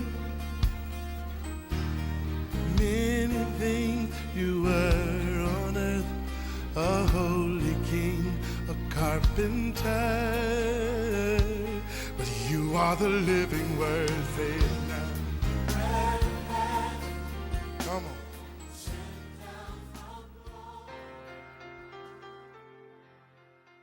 Au te whawhiloa i tātua tunu ia mai tātua polkalame o le anrito leola o oe whawhonga ma mai moa mai le aso le nei ma lo lava le soifua manuia o le Isaia whasfuruiva a le whai upa sifuru lima ma le sifuru ono i ina i upu whapea e ngalo ea i le whawhine lana tama ua susu na te lea lofa i le tama alona lava manava ai lava e ngalo ia te ia ai le ngalo lava oe i le tua. Yeah, o le upula mo o le asole nei whapea. E le ngalo oe i le tua. God will never forget you. E foi tau nei o le folfolanga whapete sue iai o le folfolanga le tua mo lona nuu o Israel ui vai tau fo i o whata whea. Ia na manatu ai nisi o i latou ai longa e toi manatu mai le tua ia te i latou. Lela i le folfolanga ia whai mai le tua ia e whapei o na le ngalo i le whawhine lana tama na whasusu. Tama na whanau mailo na manawa e whapei na o na le ngalo i le tua i latou. Ia o le wholfolanga la, o le wholfolanga mo Israel, lea na whapei ule i se whamoe moe. Ai o te manatu fo i le aso le nei, o le wholfolanga lava le tasi a le tua, mo so se tasi e whatua tua i a te ia. A tonu e whia ngai ma se whawhita uli. I le nei vai tau, po se wha furi whao leo langa, po se lui tau, ia ua umai lo wha moe moe, ma ua e manatu i fo ai longa o toi manatu mai le tua i te oe, ma ua kele lo wha fitauli. Manatua le mea le nei te manao e manatua. A whai o e manatu wha pēnā, te manao ia e la ngona ina le upule nei a le tua. A wana wha pēnā umalava, ia le manatu na o i ta ngata fo ia whaatua tua ma whaalango lango pe i le tua. Ua na o se potopotonga o na i ta ngata na whaalango lango i le tua i lea vai tau. E ta ua i le whapertania o le remnant. Remnant o se kulupu i titi o ta ngata. Sa latou mawhau ma whaatua tua pea i le tua e ui. Ina whaata whea i latou, mataia i latou enu ese, ua whaata ape i latou. E sa iaia te ngata na latou wawa aipe i le tua, matangi i le tua. Lea langa au mai i le tua le tala le nei, ma le wha moe moe e ala i le wholofolanga le nei vai mai. E ngalo ea i le whawhine. E ngalo ea i le whawhine la na tama ua susu. Na te lea lofa i le tama alo na lava manava. Ona tali leo le tua lava ia whai mai. A tonu ai lava e ngalo ia te ia. A o oe e le ngalo lava oe ia te au. Vai whai mai. O le whawhinge a whaasusul pepe le whawhinge e sea unga ngalo. E le ngalo wa o le kama whanau mailo na manawa e pele ia te ia. A whai mai ia whasilia le tua. Whamaka i se kaimi ngalo i whawhinge lan tam. Whai mai le whitalai ngalo. A tonu ai i se kaimi. Po le alo ngā alofa i lana tama, a kongo i se kai me ngalo i lana tama ngā whasus. Ai whai mai, a o oe, whai mai, e le ngalo lava oe i a tea. O se upu mana i a tea. Whamauni anga o lea, wholawholanga lea tua mo ona tangata. Pio tama fo i leo Iosefa, te le tangata e, pio tama leo Iosefa ng whal pui pui. Ia e te eua whamatala Iosefa le miti a le si ale i ngā tautu waina ma le tama fo i lea kuka le tupu. Ia o lesi nga whamatala Iosefa e whasioki ngai le tupu. A o lesi nga whamakala Iosefa le winga o langa miki mwha Iosefa ia e whaia inga ngai o le tupu. Koe whiengi ngai aso, whaia inga o le tupu. Ia lea langa whailo Iosefa le li ilea tautua inga nga whaia inga vai. E whaia ina nei o le tupu a o lau kalasanga. A whape koe whaia inga o le tupu mai koe nga lue i lumo le tupu. Whamole mole ia e taua o le tupu. Ka ua ku ia ia a kongwe sosoangi mai le kupu ilo popua ngā. Te lofe mai tara tuspa ia pea ma le lua ma ono tupu tau sanga. O makua ngalo i le li i lenga wha mangu ia inga Iosefa. O e li ka ue le li i le kupu. Ai te loa. na faia la vele tua le awala e ala ile biki le nga faia ne pukanesa na maua ai makoe mana tua le lilea ia Iosefa o le whaamatala miti. Ke lola, ele o le kauku wainga nga mga kua Iosefa, ai o le mea na faia le tua, nga mana tua le tua Iosefa le whale pui pui, mana whaatupu le miki ne pukanesa, lea nga ala tua Iosefa i le malo, ma whaamanuia ai le tua. So o le upu whaila mo o le aso le nei, a tonu e ngalo o e tangata, pe ngalo ni mea le leina e faia, a te iloa, e le mawhai, o na ngalo oe i le tua. Po fele kulanga o e iai, sa e ngalue mo le tua, ma kuulo o langa i le tua, e ke vai ua vea ma me pe ua, e se le me ue anga iai, le amana ia o e tangata, ia kuri o e kangaka, po la se me ue o iai, ia o le upu mo o e le asole nei, e le ngalo oe i le tua. Le tua, whaafitai, mātui loe, wha maoni lava oe, pe ngalo i mātui tangata, e le mawhai ona e whaangalo ina i mātou. Whaamanuia lau atu nuu ona oe Yesu. Amen.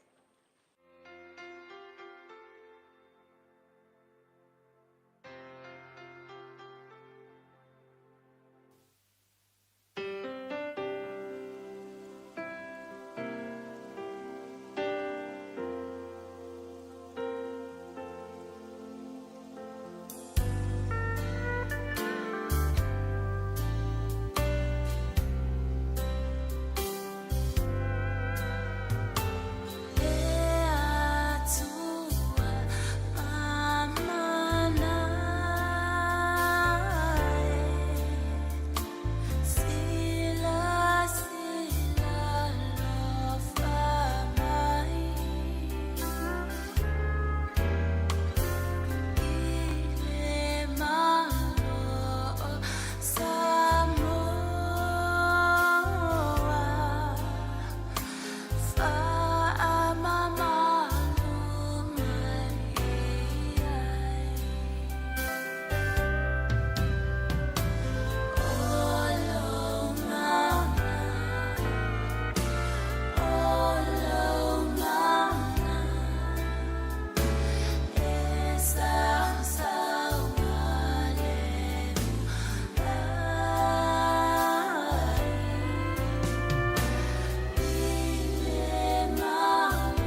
So whakamali na le Vino Records ila di vai ngolea wuli le tua mamanai tulunga tuile polokala mina ole arito ole ola fab tientu ila sunga faith au ya pasta la fai le kopo le Assembly of God ilano savai mo le tato fa malosi au ala te mus fa ponga temi masani ile awoli antayao pe tato woli le lo famalanga le ole tua va telephone to ya malatina hano mala ingale ma to le ya woli pai vau Eva before ia Henry Kovati mala ingale ma futu mai le fia ngo foi lalo ile mo tele sala fai fa me le fia ngai mo fa pa unga koko io o le mele fa pa unga koko e se le mani vo le fa ba kango kofo koko ia ma fa ko ma koko nga koko sa ia sola e se lo fia bia o le temile e ka ile koko e wa foi ele nga kai ki skue foi le sumali o le koko o le fungi na le me piko sirinka ia ka ko ia ka ngar koko ia wa mai la le dei vai tau tanto koko ia ke fa long fa mai e ma ia ko koko maka ngai lo koko fa ala ia kai ka la ia ba ngai ia koko foi le fo i fu me le ska what fi so what fi so ora me nga ring koko fu ar fa le sia inga kom fi le nga ya luma ave so o koko a le nga ya luma ave singa fa lawa ava ko me singa polo ka pakanga bo fia se furu ka la polo ka pakar ngi vai ka wa iser ka waka ya iwa wa fa se solo ke e pofi ya wa o le pofi de me me susure me worka ko pakare da lo fa Samoa wa ule ne yo kas futialu a wal suia le ngila wa le kio a eva mai ina se fudu lima iva kolu amo Radio Samoa vevela ia vevela ri ora wa makanga furu ka kari le manuru ori ia suia inga o le tau e pe ona ile nei foi vai tau ole tau sanga ele tau tua male au nanga nei le siu fonga le tru Radio Samoa tasilima eva tolu amo e pe ora yei si leo tato fa linga le tonu mai le rifo i vaenga le aso i le tutumla unanga le Radio Samoa tasilima i vatolu amo ole pe ona masiria i le tato fa silanga mua i leva yaso o lo i le tato tusi o le songafa tasia i male tusi o le vao filifili a wadi ngalo saulo minga o le tusi o le songafa tasia i male lo minga o le vao filifili e mawai i a whalupenga o Samoa i se sifo tutuila Mamanua. O nisi o tala tu o Samoa, o ala ngā upu, o la matafa i o la matai i le whainga o whaalawe pe o whai puiponga, ma liu leo siusinga o ainga, whesila whainga o paulo o si i whaalo alo, whaalanginga o e kalesia, ma le tele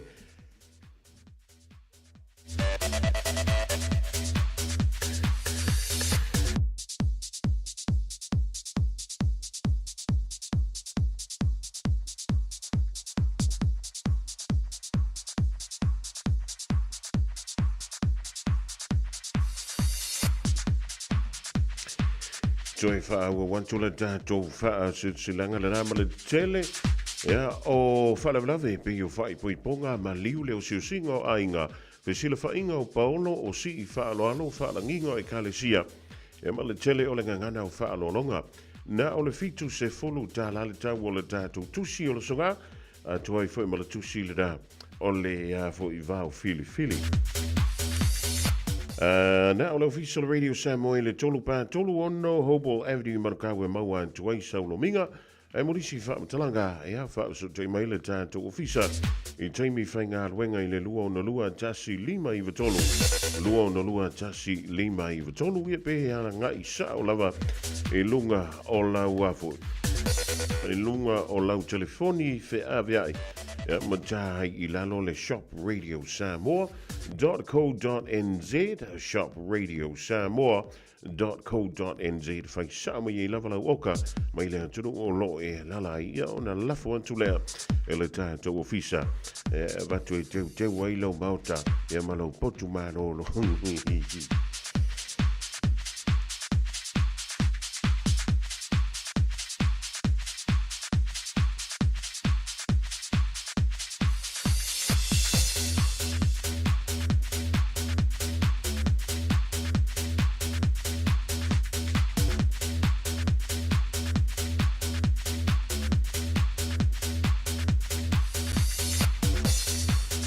Malaysia tātou whaalinga lau toro mai whaalera pepe ma whaalinga tūmanganu. I le hawa mara whaaloalo e wala awa tuai le whale la langa i le mamalu o le atru. E a whiwhio mai e moli mawina lana whaalera pepe i le whaalinga o tūmanganu o Samoa i Marurewa. O le hawa nofui lea tātou te whaamaratu whaatasi ai le vaiaso o le tūto tasi. Malenga ngana Samoa i Aotearoa nei. O le nei tau mwhainga e taita ia lava ele matua u. E malana au se papa ma le a onga Samoa a le whale la langa i Marurewa. E whaia le wha moile i le Australia Day a so no Iuni, poto i le itulai wha, a matalia le polokarame i le afo le wha i le fiafi. O le dofuanga o le Marurewa Sports Centre i le Tasi Valu o Weymouth Road, Tasi Valu o Weymouth Road. Tātou whilo i fiafia i le aso malemanuia, so i fuia, o lo seinia e sao tulangi o le tangaloa pe nina i fpo, wha tonu sili o le Whalelalanga Cultural and Education Centre. Ma le tātou whaalinga muli, ma tau te whaatolo watu Samoa i lau whaafonganga, a o le nei lava whaasilsilanga e whaasindu tonu lea i le mafutanga, a alo matama whanau uma a le tātou ainga i whaletoi i vaenga i Santu Waitea, o lo alalama papa au i so se tuo au kila ni rei. E whapea la whatonu wina lo tātou whaamoe le astonai nei le tulai se fululua i le awauli. E te tālo atuai e ma le whaalo alu tele a whai e te tau mai i le ainga i whaletoi. So mai mafio mai tātou mafuta whatasi i le aso a tawhaina le aso fitu lea o le Masino Uni lua whilu liva. No fuanga e tātou te mafutai o le Valu Lane Road i Weymouth. Valu Lane Road i Weymouth i Marurewa. E morisi whaamtalanga whaafsota ianea tātou numera nei o le olua tasi o valu wha o iwa fitu valu. O lua tasi o valu wha o iwa fitu valu. Po le olua tasi lua o nolua iwa fitu o tolu. O lua tasi lua o nolua iwa fitu o tolu. Tai o lau seinia le rei wha silanga e a sianta nua usala ma lau tafi sinapati o le tai fono le mafutanga. A le ainga i whaletoi i vaenga i sa tupaitea i le motele i Salafai. O ni sinau tātou wha silanga tā ua lau tonu mai leo fisa o le Radio Samoa le rivaenga le aso lau se mani antu le vai o le tātou wati ua toe fitu minute o na tālea o leitu la elua. Tasi lima i watolu amo. Radio Samoa. Aure ngalo ia tioe le whana waonga i oe. Teifu wa, lua lau sa veu, alu lau aka wha maele. I oe, po lau aka kau wala au. Ai kai mana whai de pikia ka mai.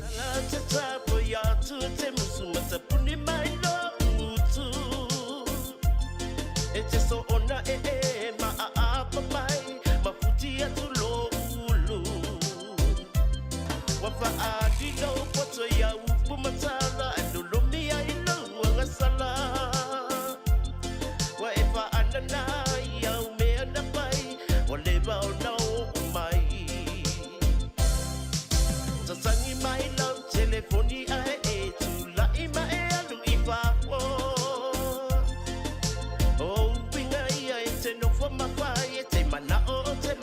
Salu wa e ata e ma fa ale o tele mai sanga tau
whatala whātua se whapoponga le nei o tātou tāla whao mo le nei tū la mai lo Radio Samoa.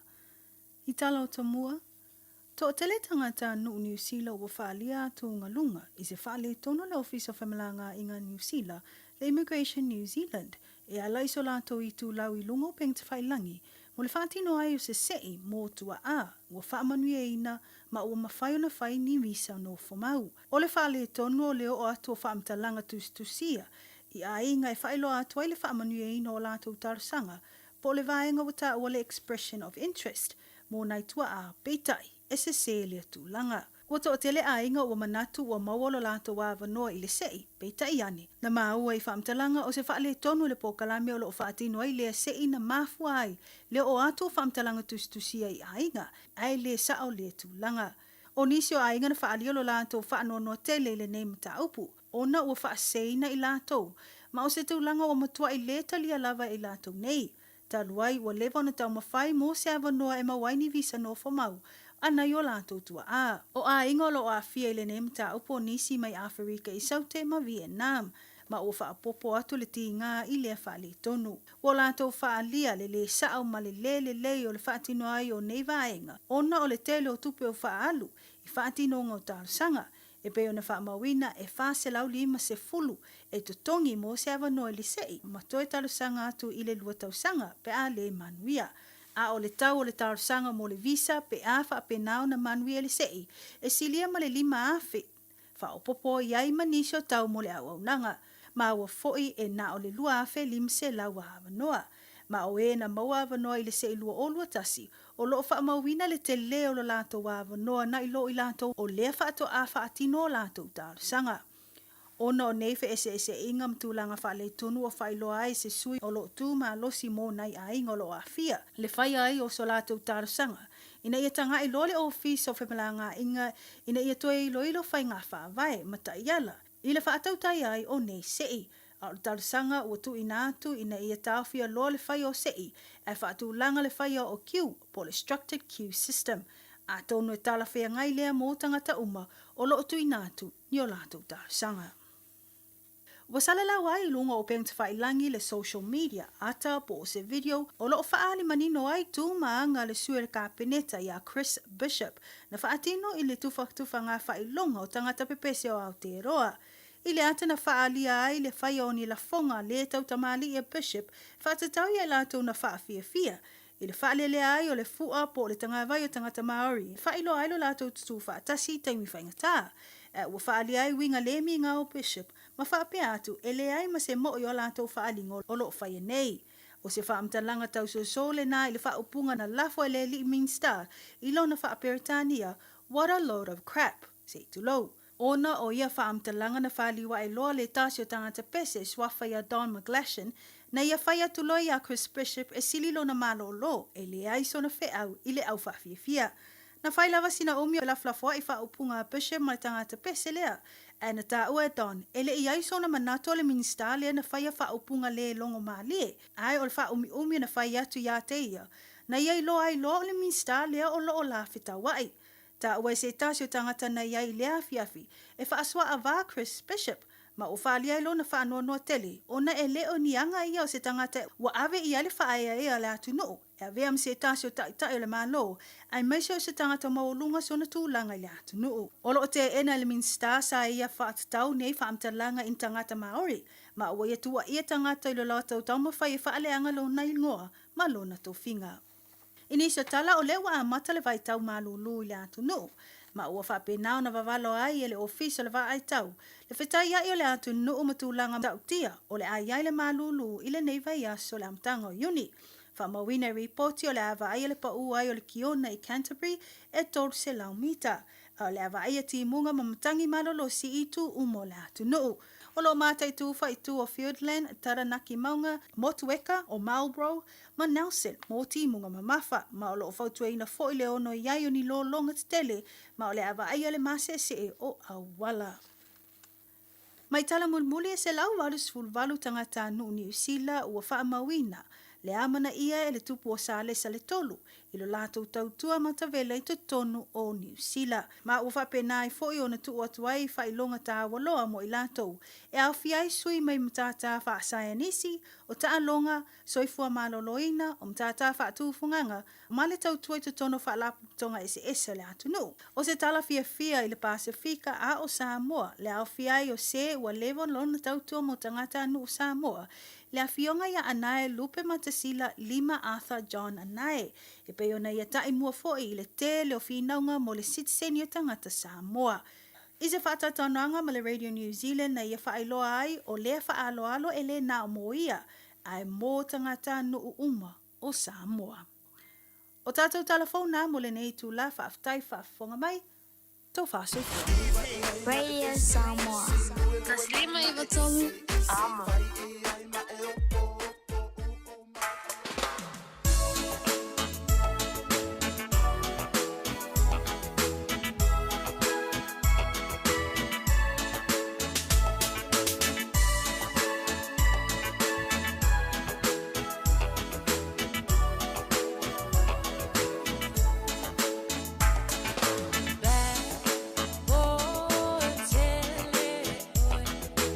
Etchele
Mali now Jabitaya Ella Malaya Moa Exodus Bandy Letting Bang on our only that was full Tassi Bidu to Nailing to La Lua in the Joto of Radio Samoa Tassi Lima Ivotolu and more.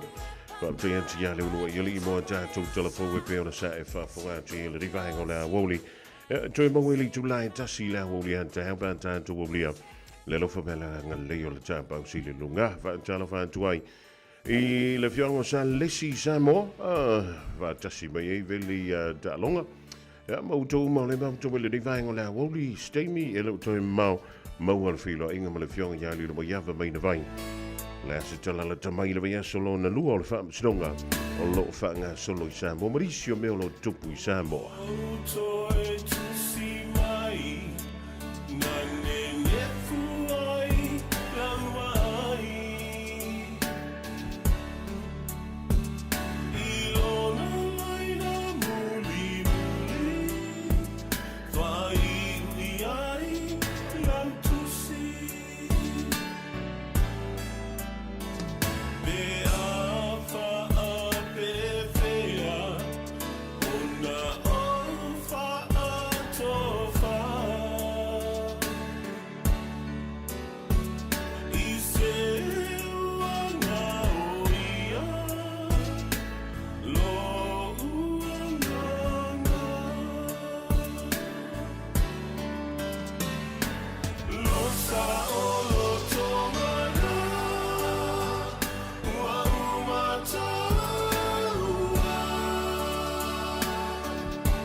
Tanga fa senga lo ma fa.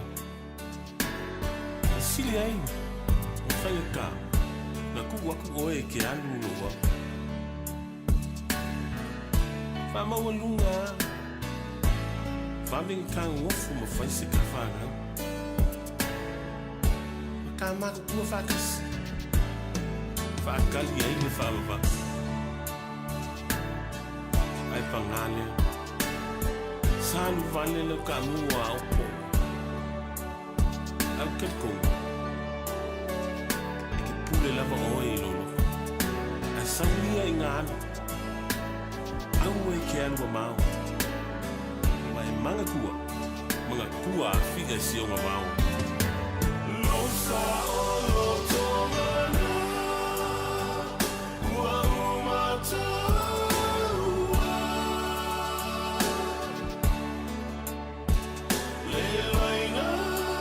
Muli, muli,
timu ai ulava ina laufi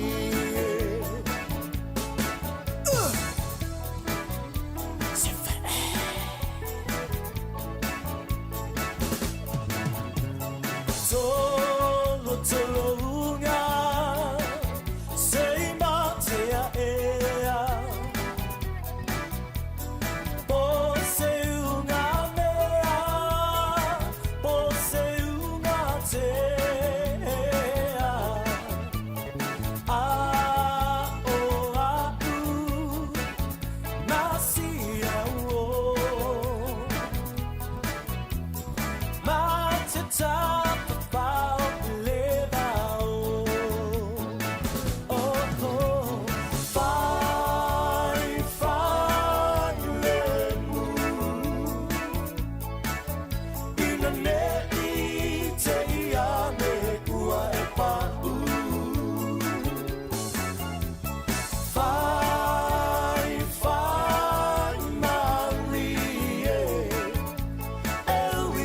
Timu ai ulava ina laufi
Fiaka mai le tanti ana band le divine ola only si fe.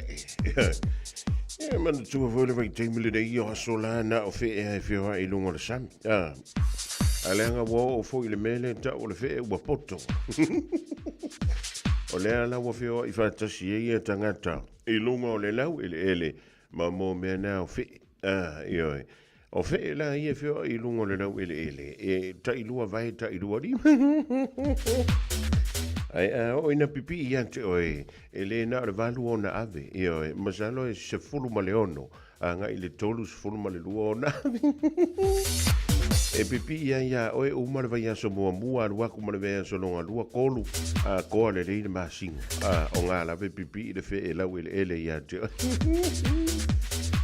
e mari e voi ri mari o le avo o le tamu sanga le Super Rugby Pacific Ja, maar de toer al loopt maar na toer le le tau sanga de sei ma vai tu nei.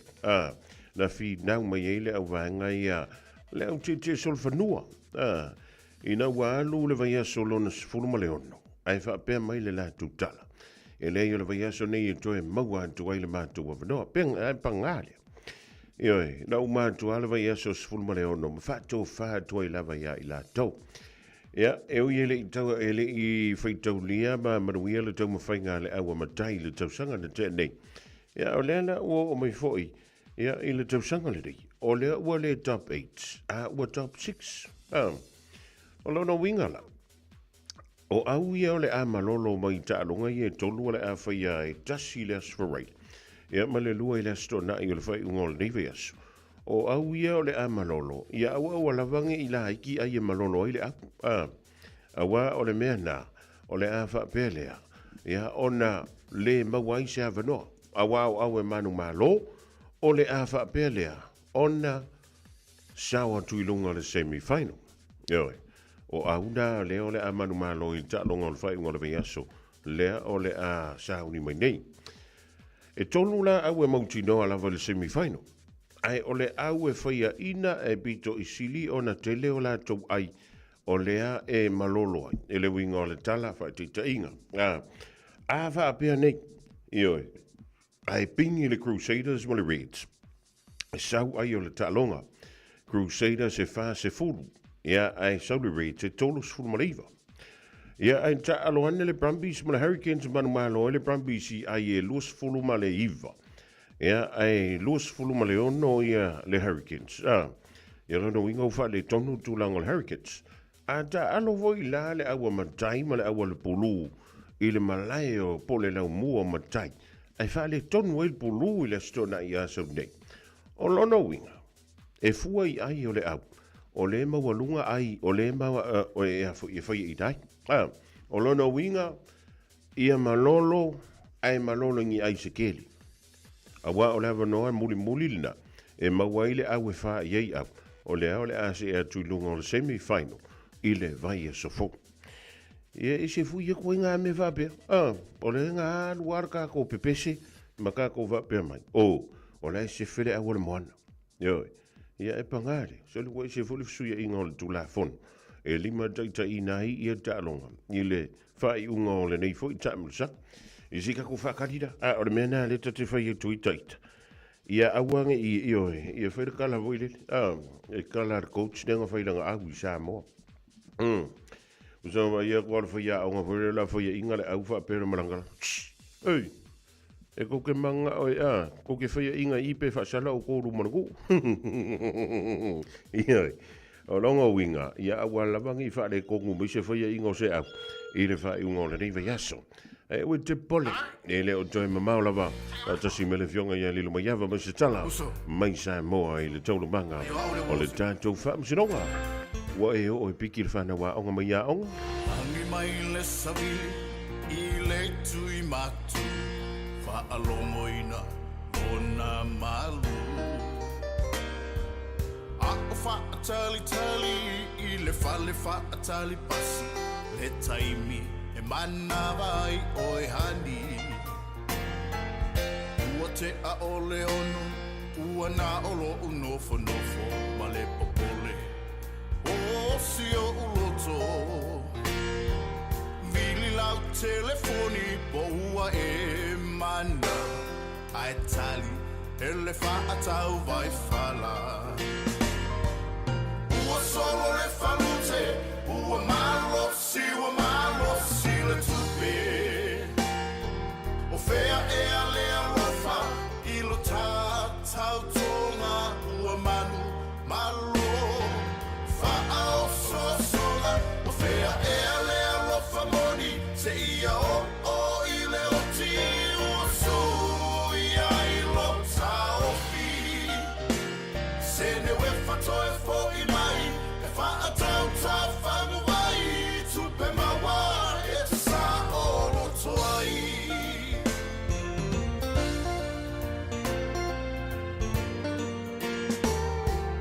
Wha atau vai whala, ua o valo leanga, tasi la upaanga. La petimu e whataua u apainu o pango ma u fifa alifu e tau si aila u whana ma o si o uau a olea ua e taua nau e te whealua i solo pei o e se ti apolo vai lo isu e whai ma solo. Ua solo le whalute, ua malo si le tupe. O whea e a lea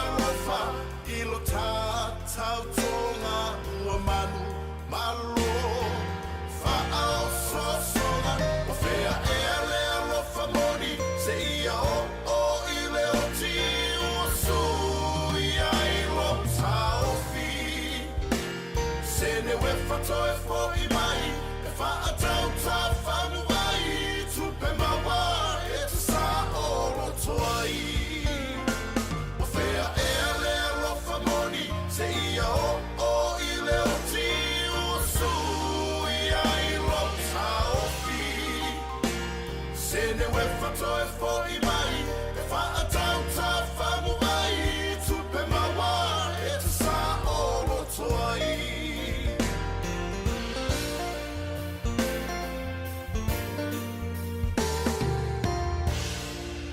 E ai se isi o le tau ainga e whaapea sona leo. Pe whaapea foi. Whaamata e avea le tale I ma le tale maasani e tau fia ai lātou ma le whai o lātou mea maasani ai. E ta tau ona lātou e whai suenga o le tale a ngā I le coughtest.co.nz. Pai le suenga o le tale ma whai loa le fō mai coughtest.co.nz e le ai se tatongi. Whala au talawai e iai tūlanga la matia ma tūlanga le lei o whala au. GlaxoSmithKline, New Zealand Limited, Auckland. Via maua sosa Omega ka Ianga loi moa Omega ka Sakale tau mofie Omega ka Fili mai loi le Omega ka Omega Cars, lua selau Cavendish Drive I Manukau. Po le telefoni o iwa lua fitu 5 tasi lua. Susu mai manukau ne Omega ka Umalole keisi le Omega ka O mana o mie oe po se isi lo a inga se fisosoani tau whi malanga inga mo New Zealand. I mata au pui pei o le vaita mai no whanau po ngā luenga. A whai o lau tali o le ioe, wala au loa Ken Fernieho o le Fern Immigration Services. E iaila na laisene, ma ua silia ma le se 15 tau sanga o lana tau tua. E toa tele tangata o fisosoani iai Ken, I mata au pu tau whi malanga inga. E au fia ai mata au puna o atu le tribunal. Ma apili le minister. Tanga iana i le mātou Facebook, ma le upenga te whailangi I moli mau.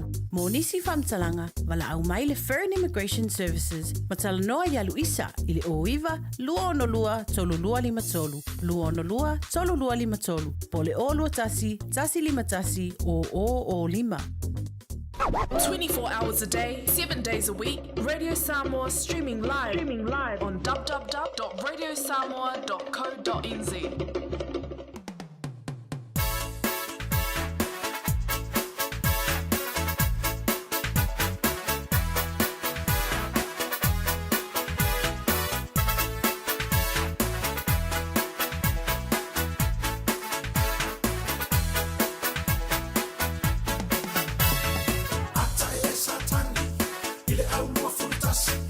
Umaloa ole palo, tati ai mai lato, fa fa.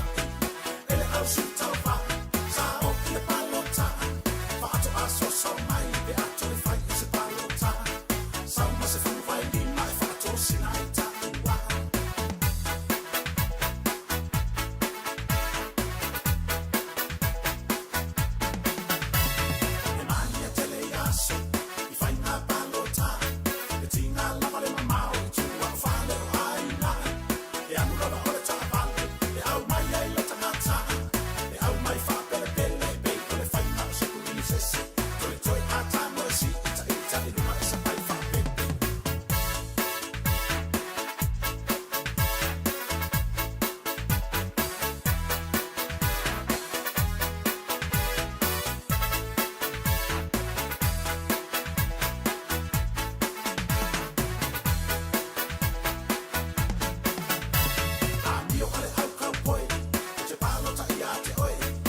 po. Fiu o le sui malo i le anu anu aki o le pelo. Ana le ai mato, e te le malo. Ma le leilo e le sui o le au anti ke riso. Pati i le sui malo ai sa palo tania apo. Ua lau mai ua malo, fai o le pati i le po. Fiu o le sui malo i le anu anu aki o le pelo. Ana le ai mato, e te le malo. Ma le leilo e le sui o le au anti ke riso. Pati i le sui malo ai sa palo tania apo. E o e leo toi umi voi le teimi ia e tātou o atu le whainga pā lota. Pe tolu masina whai, pe ono masina whai, pe fia masina e whai lava le whainga pā lota wha tope tope. Ia ale malo tu to tasi o Samoa. I se aso o le nei tausanga i le pule alofa le tua. Pe a tātou au lia. E au i ke anuma mau, anuma avela au ke le fongi ke mai moa ma e whaafonga mai ei. E le tātou whilo inga le so, ma le fionga ia lilo mai ava, maina vai. Mai Samoa. E o e kap ke fia whaika kala ma po le ane mea wo i ka koa ka whasolo.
esa ese fo ima umanga pe ia vai on time kama sini lau pe silipi kusima fanga sole resi ko sia ki uma pulu ole fanga drop ai au parse I komara kama ingana ole olanga ese uma lava tangata ekilunga elalo de work kama ekilunga elalo de work kama ekilunga elalo de work kama sole resi ko sia ki uka ile ma umanga alo unga idefa ariangana ufikara esa ule ma umanga ego maila ikama ulingi au manga sole ego mailo ile uima ya madele pala emu madepe asa asalela oso ikele masole yanga de pasole kama eva ma ikuile oso eka wile lei ka wile lei maso ope akale fama ifika ikingo bisa asa kama ipe wala ase yo fama kala le winga olingi kala kukusa oye ofisa ma ile ma umanga au unga filiva ama ma wa bangu yanga enga kalupima uma aula pele ko anga ole olanga ese uma lava tangata ekilunga elalo de work kama ekilunga elalo de work kama ekilunga elalo de work kama sole resiko sia kiuka ile ma umanga alo unga idefa ariangala ufikara esa ule ma umanga ego maila ikama ulingi au manga sole ego mailo ile uima yama ufisa pe faima umanga kausi ainga pe ola maka ase koe fa longo mai kama ya kuma ipapunga ma pa ufanga ugo silifa afe ange ule ma umanga ua ingo ile pala eke po ia enjoy olanga ekilunga elalo de work kama ekilunga elalo de work kama ekilunga elalo de work kama sole resiko sia kiuka ile ma umanga aluka amua mumai madepua salua ole umufa akali le malanga alaba makuweka maise au paka wa uli paru sami headshot ile tua belangi aingi popaka magipa lolo wangu moe vai ai kamaka ngungu ile sami sole mala pala okama kisamo amangu ia le malanga ekilunga elalo de work kama ekilunga elalo de work kama ekilunga elalo de work kama sole resiko sia kiuka ile ma umanga alo unga idefa ariangala ufikara esa ule ma umanga ego maila ikama ulingi au manga sole ego mailo ile uima yama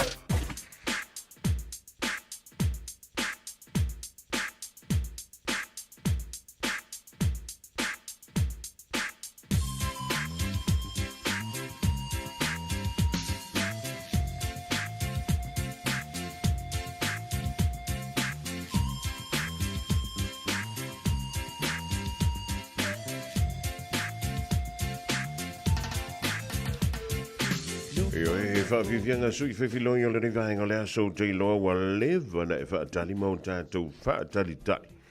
E le whionga iari lo mai awa maina vai le sui o le tātou wala leo. I lo tātou fia I loa ma le tātou fia whaita tala. Po le ale tūlanga wo ia le tala. Ia po ni tala po se tala. Ia mai le wha masinonga o lewa savalia. Ia le lua vai aso talu ona whaanga solo. Le nei la vaenga o le tātou pologala fia la ufa tasi mele fionga ia lilo mai ava maina vai misa. Ia mai sambo, a wa foi se tātou talala tamai, ia wa o ia lena a wea tu foi tau manga le wha msidonga I lona toi wha wawina I le neia so lua, wha tala wha toi lilo mai ava malo le feo le whaiva ia malo foi le on sai. Ia o te lo lava nasa mawasina masele le aso nafi, a wa le taimi na sisia ne ai le tanga vai o le tātou malo tuto tasi. Ia mawai foi sina koma ina ua maea, ia toi wha ua wei leo tātou ngā luenga ile. So malo ngā luenga malo so I fōmanuia. Ia, tala whalawa whonga mua ili nei fo ia o auli o le aso lua ila lo whamaleanga nei o le atua bi ia le li I lana pule paso soa lo soifua maua pea whapea fo I se tātou atunu o lo mai mua whaafongfonga mai whamalo atu ia Samoa o lo whaio na tātou whaatasi le nei tū la I lunga o le tātou por kalame. Ia, e sa o lei lava oe, ia ai o mai a kaimini, ele I malo lo a ka ua. Ia, e whai ia, ia waua, wa nafi e pe o le sa maufoia se tulanga I le whaalau loina o le tātou, whailoina o le tātou sisingafua, ia poleona sutotau sanga o le tātou malo tutotas. Ia, e nau atu fo ia o ele ia se malo longa, ai uile, ia o nei le watoe amata, le tātou whamasinonga e pe fo i o na tātou tu tala ai, ia mawhaapol kalame nai, ia fufuanga umal whamasinonga. Ina ia mawhai ona tātou whaalongolong fo I tūlanga umasai ere, tau al manga ile so, aliki whangamua. Ia, malo le ona sai malo foi le tau atai. I ngā luenga a matau le rei foi, vea so una pupu. Ia e pangale ono le sa pisi foi o tau na, ia sa mantou pisi foi mantou ia. I le whamatatuina o le soifua o tupu sa lesa le tolu. Ia o langa ko whale le isa le sa. Ia o mako e pisi me le eise tupe maua I le aso nafi au I le. Via le alofo le tua te mailo soifua ma le mahatu ola. Le ringa ia soipe o na tātou whenga. Ia le masino whaula masino iuni. Ia o sau ma le manu nui nei New Zealand. Ia o teilo ana e sulu mātongo fiele lai nai le tātou. Tunu ua lilo. Ua lewa na tali ngāle malo sa mo. Ia ua lele le ini fia awe whai. Ia ai longa fo wa nga I piki tamiti a o nga I le taimi tu wa I le awa ulidei. Ona o le fia si la fia. Ia po o le ale tulanga wo o iai. O le na mai ala tātou filo inga I le asfareile na sei mawai antunei. O le na wa tulai e moli mau.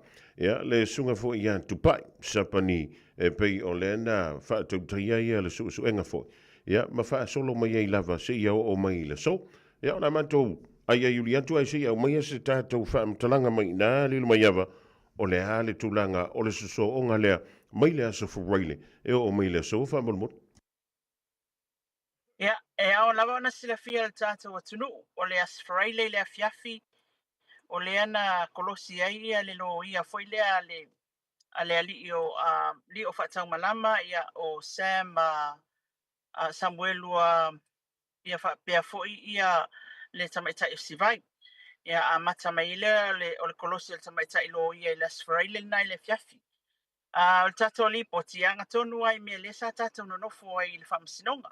E le mwhai ona tato li po tia mai mea sa tato le awai. Ia ai o le fiafi le na mata mai le kolosi lea o neila. Le ana wha awau mai le kolosi lea le tamaita I lea. A wharsifulu nei a mata loa le whamasinonga. Ia o le kolosi le tamaita I lea o te e maua atu. O lo tala noa ina le mata upu whaatatau I le whana. Se tulo le whafonga mai le tātou atunu. Le mata upu whaatatau la au malosi le nā lua tuma Sam ave ia Daryl Mapu. Te tasi fo tangata o le mol maua I le tua leo leo. O le la au malosi le whapea Sam I lana mol mau sa au mai ia le ala I le pule. Ia leana whapea na luatuloa ave ia Daryl Map o tele I maua I le atoanga I le whamtalanga mai le mol maula Sam. Pe o le mena ave mo se tupe pena whaatau iai. Ai o le tulitulinga e le tamaita I lo ia o le tō whaatupa I sapani le nei malifanga.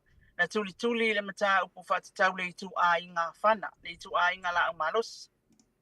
O le ta ua le fast food lima pisto. Ia. Ia. O le alana fasili le tamaita I lo ia pe te sila fia le itu a inga whana lea o le whalima. Ia o le tali atu pa isa na te iloa le whana lea lea o ta ua le whamatalanga. Ia sa tu I fasili le tamaita I le itu a inga whana. Na eva ai o le itu a inga lea o le fast food lima clock fast food lima lea pisto 99 mil. Ia ai o le tali atu pa o te le iloa ia le tūlanga I tu a inga whana o tu a inga ia. I ona painga esi. Pau le mea na o iloa o le whana o lo ta ua le whamatalanga. Ai o lo o iaia I lātou whito I tonu waimtanga luenga o leo leo. I tonu waimtanga luenga o leo leo. Lātou te iloa whamatala le tu a inga whana mea umai e paua. Pawala umalosi o te iloa o tala le atupa I sapani. Pawala umalosi o te iloa o le sifurulua. O le pukasi, ia whana masani a fo ia tātou la malosi masani a. Ia, ona whangata ile ina o le whasilinga o tupa I le mata upule le whana. A wā o le e tātou tele I māua atoa le kolosi lea mai le asraile le afiafi. Ia, o le isi tūlanga le tuli ai, o molianga o sivai masam. Le o ta ua na ta ua le tamaita ilo ia lea ia tupai. Oka se keke leo, se kele o molianga. Tele o molianga o le tau whaaseina o whaamatalanga, whaaseina o le investigation a leo leo, usa o le fabrication o le suina o whaamatalanga, ia o whaamatalanga whawhau, ia misleading mea mai whapena. Ai whamai tala tamaita i molianga mo Sam. O lo ta ua ai whapea. O le aso lea na ngā i Sam i le a ingo si vai i vai teli. O ina na whailoa i mamari. Masa no foilo ina mo si taimi. Pea po se fulu le po. Ta wale tamaita i lo ia le tūlanga le whamai. E le ai masa mea i tono le nā fo i whamtalanga le nā molianga. E tawe ana molia Sam. Tawe ana molia Sam le tūlanga lea. E tali tupai. A whai o lai e le moli mau. A whai o lai e le mau le tūlanga lea. E le moni. O lono winga la. E te tau ona whai le molianga. Ia, ona tutuli atu whaila ia lea i le whamatalanga si vai le sapo. O le langolango e le whamatalanga lea Samuel. Le whapea mai si vai lana whamatalanga. Uman tupul whala ulawe le po. Ai au loa Samuel ui whainga ruenga. Na wawe maa na vatu. Ona o le whamatalanga. Wale le leisanga lue ona o le alu alo na maa whau le mea lea na tupu. Melo la ia leo o tamaita ilo ia. Ele ai masa tūlanga i tutonu ina le amo li ai fuas. Si vai ia whamatalanga. O si vai ia na o se tangata o le moli mau mai i whamatala mai e tūlanga na ai e lon to o lua. Ia e whapea atu ia atupai. Ia whai o nei whau whamatalanga na i e taulana molia. A walawa i e tangata ia la o mai nei e moli mau. E whamao ni ai. Ele iai Samuelu. Ile no fuanga na tupu wa ile whala lawe le polea. Ia, o le isi tūlanga na o iai o le tūlanga na whasinia. Ele i pea ma se 20 minuti te talu ona toe kolosi tamaita ilo ia le. Ai mai alolo na taimi. Na kolosi lola ia le o le ali ilo ia keisi lea le lo ia lea lauli, merchants. Ia, o le tūlanga tāua na whasili ei le ali ilo ia. Tūlanga foi le o le avatu o le whaila e le awhionga al komisina ia tupai.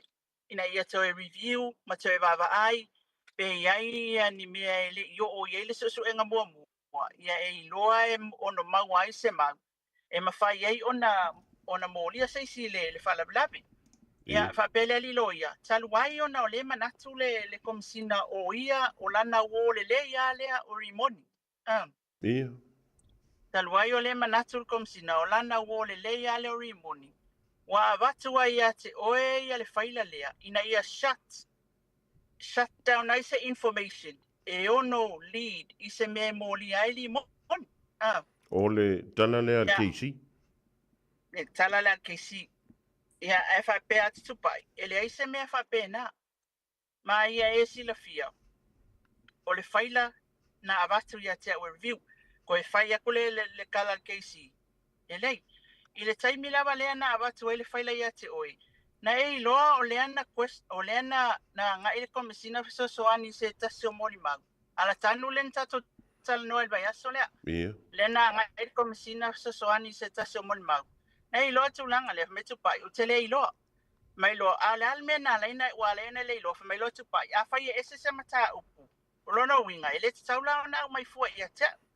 O le mata upu o lo tala noina o le susu enga lea o te whaia. Ma le reviewing o le whaila. So a whaila la sila fia al komisina e leo se mata upu e fito i tonu i e ese lo na ia me whaasanga nga i e lea mata upu. Le ese mea o lea au mai e fua ia te. Ma o ilo ai tūlanga lea. Ia peita i tu fasilia le ilo ia ma whape atu. Talu wai ona o lea te pui pui a lava le tūlanga lea o lo pui pui. E le li komisina ona o lana wō le leiri moni. O ma fua ai ona e mana o e tau fia a uma se whamatalanga a whatatau i se mea i ono mōlia mai eiri moni. A le taimi lea, pe o fasilia ar keisi. A le taimi lea, o le wai lunga whasala launga i le social media i tala tangata whai mai. O lama wakua i inga mōlia li moni. Lama watua i ena mōlia li moni. Ia ona whai atu lola i le tala atupai. Wale o fasilia, ngai ilo almena. Ngai ilo wa lewa na ilunga ia pasalaunga na i le social media po lama watua i na mōlia mai li moni. Ia whai mai tupai. Ia, nau vai ai. A o le case le na, o le case na o le maliu o tu a. Fato a taimile na, ele ai ma se tala i ali moni. Na fuli e leo e sa ili. E se mama o ale tangata le suspect.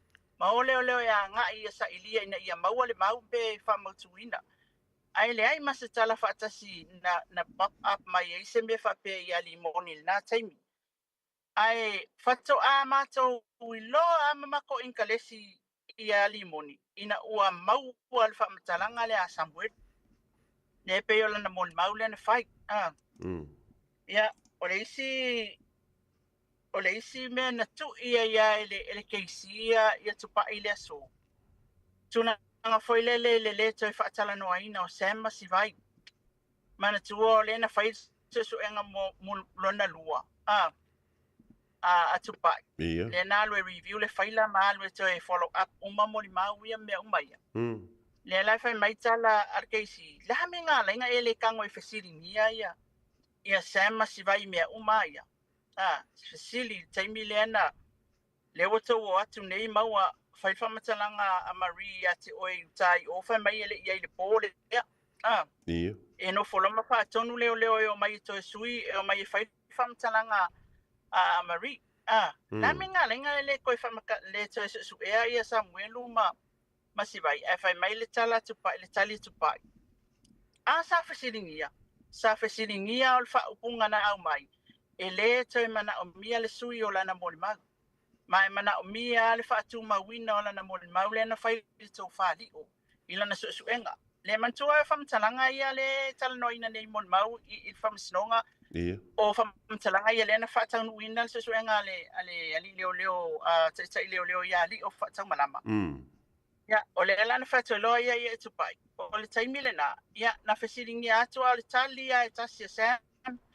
Ele mana o mia le toi whai o sana whamtalanga o ele toi mana o toi whai me sana whamtalanga.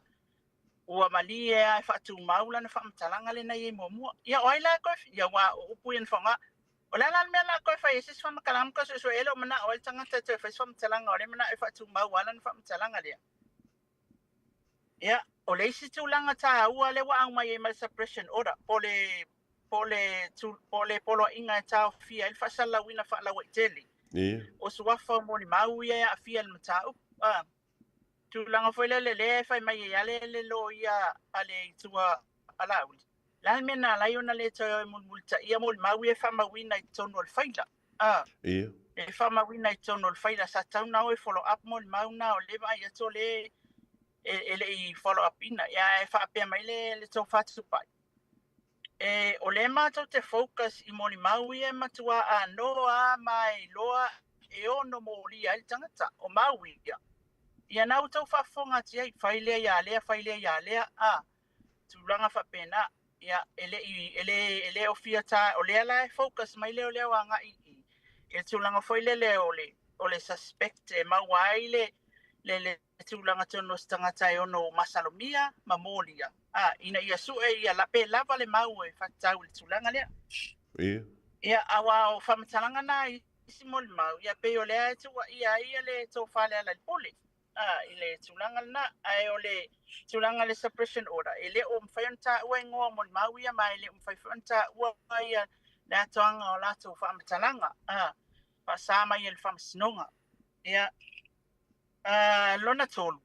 Ma le muli na pressure nei ia le malolo le ko na kui fasilia inge ia le malolo fa misnonga tulanga foi le foi mai le keisi o le sa to o e au mai Marie o i ave Marie ma Sammy le si ai ta o le Marie ya te oi o ele pole ai se ana le fa ma wina ile fa matalanga Marie fe ese record o fa matalanga le Marie ai fai mai tupai ale ana au mai leo e o mai te fai whamtalanga Marie o na leo sui lana whamtalanga ina o mata o inga tai le mena tupu o le whalabla tala Marie ele iai le pōlea na o whaatonu wina loa leo malo le malo e o mai e au mai Marie e toe fai lana whamtalanga o leo sui lana whamtalanga ia mato ia o le mea lana question ai na tiri tulituli ia le lo ia ale tualauli fa so fato atusil whamtalanga Marie. Na so iwa na whai e Marie ngautai i waitele ya tupai. Ele ia i le pōlea. La so iwa na le ta olas Friday. Mari. Ia, na so se fulu tolu.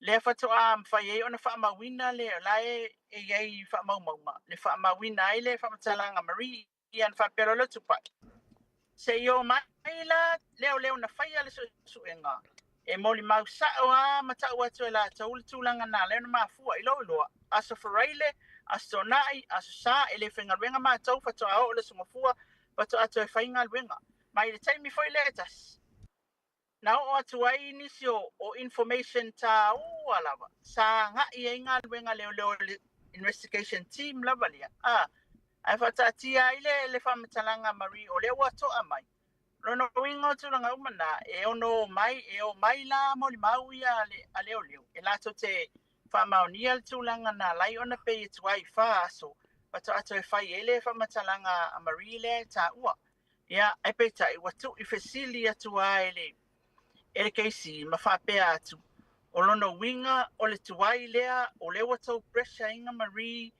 ina ia sui lana whamatalanga. Ele sui a Marie lava ia iso na loto na pressure leo pea na tau mawhai leo. E whamalosi Marie ia suia lana whamatalanga. Ia o fasilina keisi. Ia e malolo e no malko. I taimil na le lau koe ko ngai le lua. Ia lewo sau whaava veksi mianga kako o kalamele ni tula. E malolo la le ko. O lewa iei le warning lewa wamwhaio na au mai le polo inga na lewa wamwhaio na au mai. Iei la malesi polo inga maa losi ale ko. Ale fionga le tamaitai whamasino ia talasa. Wa au mai. Ile au whaasala lau. Mai la tau mawhoi le tono le potu whamasino. O na wa iei tustusinga wa nga I lunga maata. O whaali ai. O lea po e sa o mai al tangata tono le potu whamasino lea whamatalanga mea umo al whamasinonga nei lea matau al manga al whamasinoga. Wiche le me whaasa I tono le tato watu nuu o na e manu I le mamalu al whamasinoga. O lea watu o mamata telefoni whafo. Ia watu e whamanatu mai e le fionga tamaitai whamasino. O lo o iei le tato media o la tau ia li poti e sa o tato whamatalanga. No winga e falling mai. E se lan tangata le tonu I e sanga ka whalongolongo lea naio na nga ima. Ia lela wei malpolo inga lea. E matua tapu a ia ona whasalawina le whamasinonga pe live stream. E tapu ona whaini whamatalanga whapena e detail o mai malipu e mei o ni ata I tutonu o le whamasinonga. Ia se e vanga na lava whafo. Ia o polo inga la na lena tu mai nei lea wauti. Ia ele fionga le tamaitai whamasino ia talasa saanga ina ia no fauta I ele tato au whasalawa me se fuela tunu olo au tova atu. E whalongolongo le mata upule tai whamasinonga. Ma lole sa noa le wa ia voldi vai ngole uli o le lava e whalongolongo mo le totoa fo I le tongo le manga mai le vai aso se vai today. E o mai le vai aso pu I le aso mano loa na file uto e whaawawina. Ia tato ngā ruenga fo I pe ona masen iai. E la mai tau atu fo I le whaatangata whaalongolongo. O lea e whaonga I tutonu o le whaamsinonga. Whaasa mai am nei te wa se. O lea e whaonga I nei tutonu o le whaamsinonga. Le su e su enga. O le watu e fisilia, tu I fisilia ine. E le nganta le komisina o ntanga luenga o leo. Ia o le sa tita ia le su e su enga. Ia moli mau ia le sa whaatiro ina o te lei lope sa o le whaamtalanga lea. Le whaatanga ina wha le tūla fono. Na whaatau taia le se tasi o malu o le malo. E au noa ma se whaatananga. Mai le komisina ma le matanga luenga o leo. E whaatau taia I le wha le su enga le sa wha ngā solo. E sa o le tūlanga le lumaiau. Ia, e moni a wao le whasilingi ia. A wao le whai mai leo le lanto su enga. E le moni mai le sa o ia moni mau ia. E la wa watu le whamasinonga. So e whasilingi ia la moni mau na a pau le tūlanga la e lea na be whaali mai se whina ngalo le tō whai atu pai. Tūlanga whai le se senga o mata au. Ile na ofisiringia ia moli mau ia leo I le tūlanga o le investigation o le maliu. O tu au. Ia ma whaapea to e lotu pai. O le pe e anga I mai tūlanga le maliu o tu au. Ese le maliu o tu au. Ese le mata upule ina ua sau le moli mau o Samuelu. Ma mato wano atulo iai ina ia tau mawhai o le pe e inkalesi. Ia leo I le au mai o le ala le pule le tangata o tu o ia. Lena la e anga e lo le tau mawhai le suenga le tūlanga lea. O le tala la atupa, la tau. Ia, ese la le matau, ese matau. O ye ese me lua. E tasi lava le mea e aunga iai wai per manatu na keisi e aunga e tasi le matau pule a fua mai le matau pule lo te taimili nei. Ai fe mai kala kupai. Ia, o le suenga mua ia o le asau foi ia le whamanino le tangata sa taiulu suenga mua leo leo.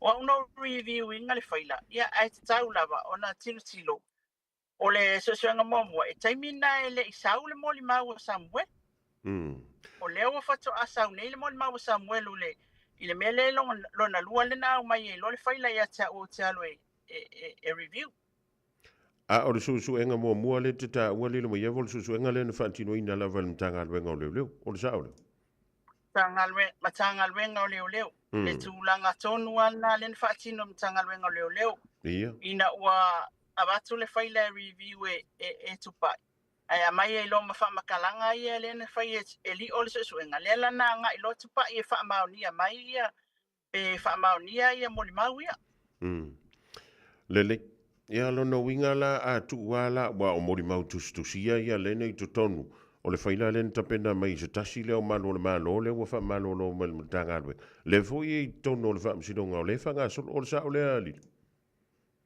Ia, moni, o le sa o le tonu a lea, o le tau mawhai ina ia wha maunia.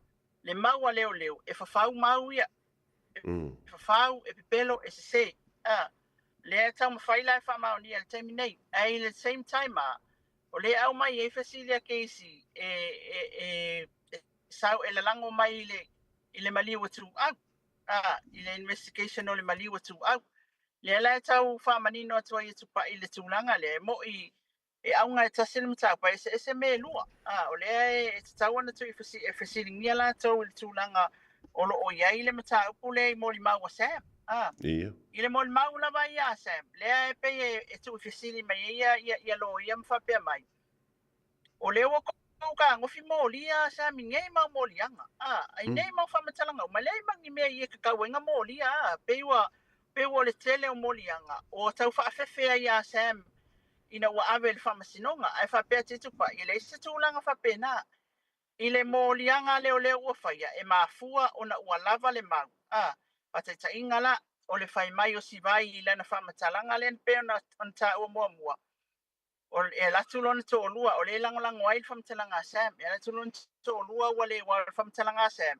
al fa ngalwenga la songa wa nga vale sfulua ina wa umana tupule mele po na ba ma na vala se fululua ile auli ona e fa ngalwenga kwa ile o le se mea ile mapulong mafu fa ule melen kupul po le nga ai e moli mau lo si vai e langolango moli mau lo to lua e sao na ba al watu sam le fali ma ilana tilo ia ilon tolua ia wa le tonu wa se me wa fi we fa ya ku fi ang masangi kai pe yole data wa so ani le suina o siona tama matulang fa pena wale alu se me fai ale fa sili ya kwai loi me ia fa makala mai lo le la fa mai ia tala tu pai fa ia pepelo la le maule na si vai ia it's taula na fa mo yang ai se langal tanungal matu susu ele ia Samuel le polia ile no fuanga le tupu ai le fala blavi le link ma lo fa tai wai a fa yo le pole na ia ile vaenga le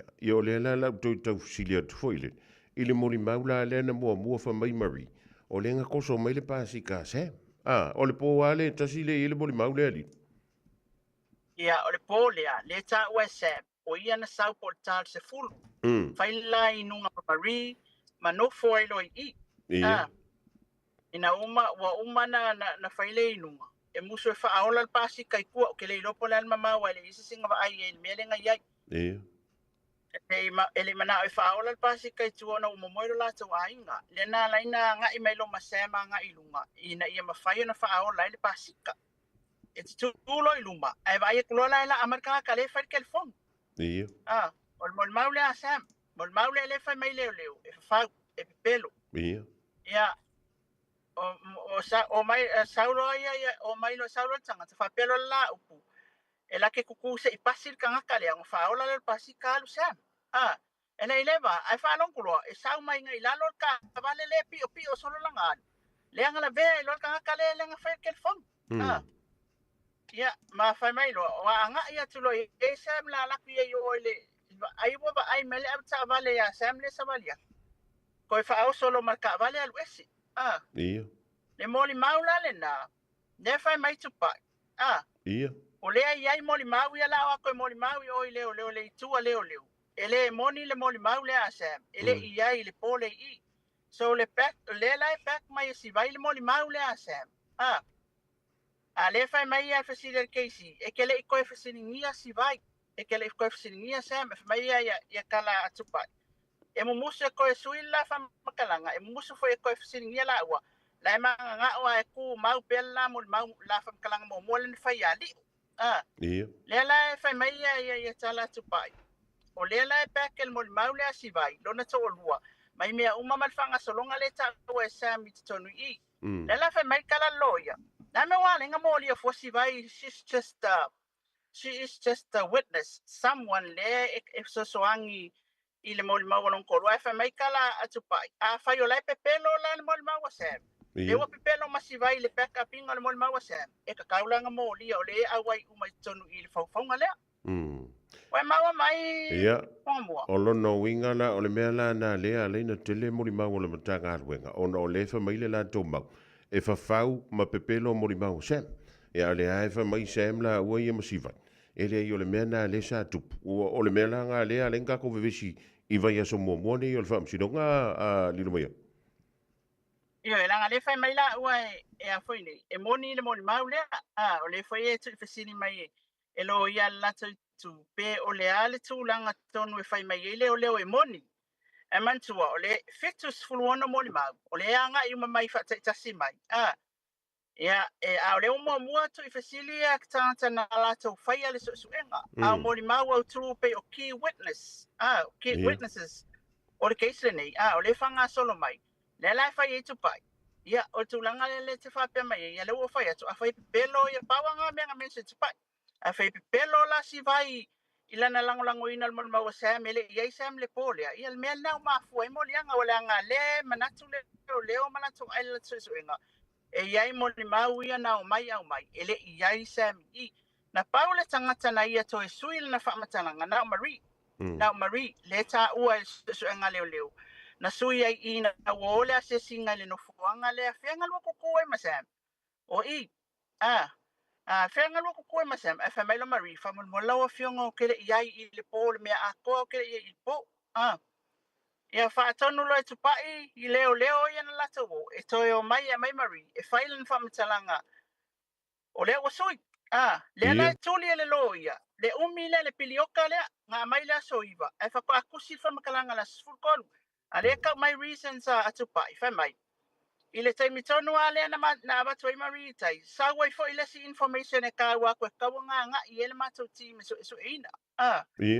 wa mo ni maule si tangata ya ele mfenka wa me nga fonga mo ai makwa ngo fo nga mawi ya ole nala na nga ile ole so ole mele na male aso male taimi as faraile as tonai as sa as mafua le foto amato to tau tango fiatu mata fisiringia o le sanga I isi tūlanga ia mai le telo le mau information le tawe tu pa ina avatu le taimi le ai a whai ai se suenga leo so le la fame kupai o la uia na ma watu ina mato whanga solonga o ngalwenga ai la au mai leo ina la tau whai alfa mtalanga Marie o le alme na lai mal mafua anga na lai ona pamatala Marie masuia te ula soiva inga kai vai kele ai whako akusi la sa sfulkolu le fa mtalanga o suia a Marie Lele ia o wai a fai o le foto ava ai e si vai ia winga suia o le sunga ia sem le aso na so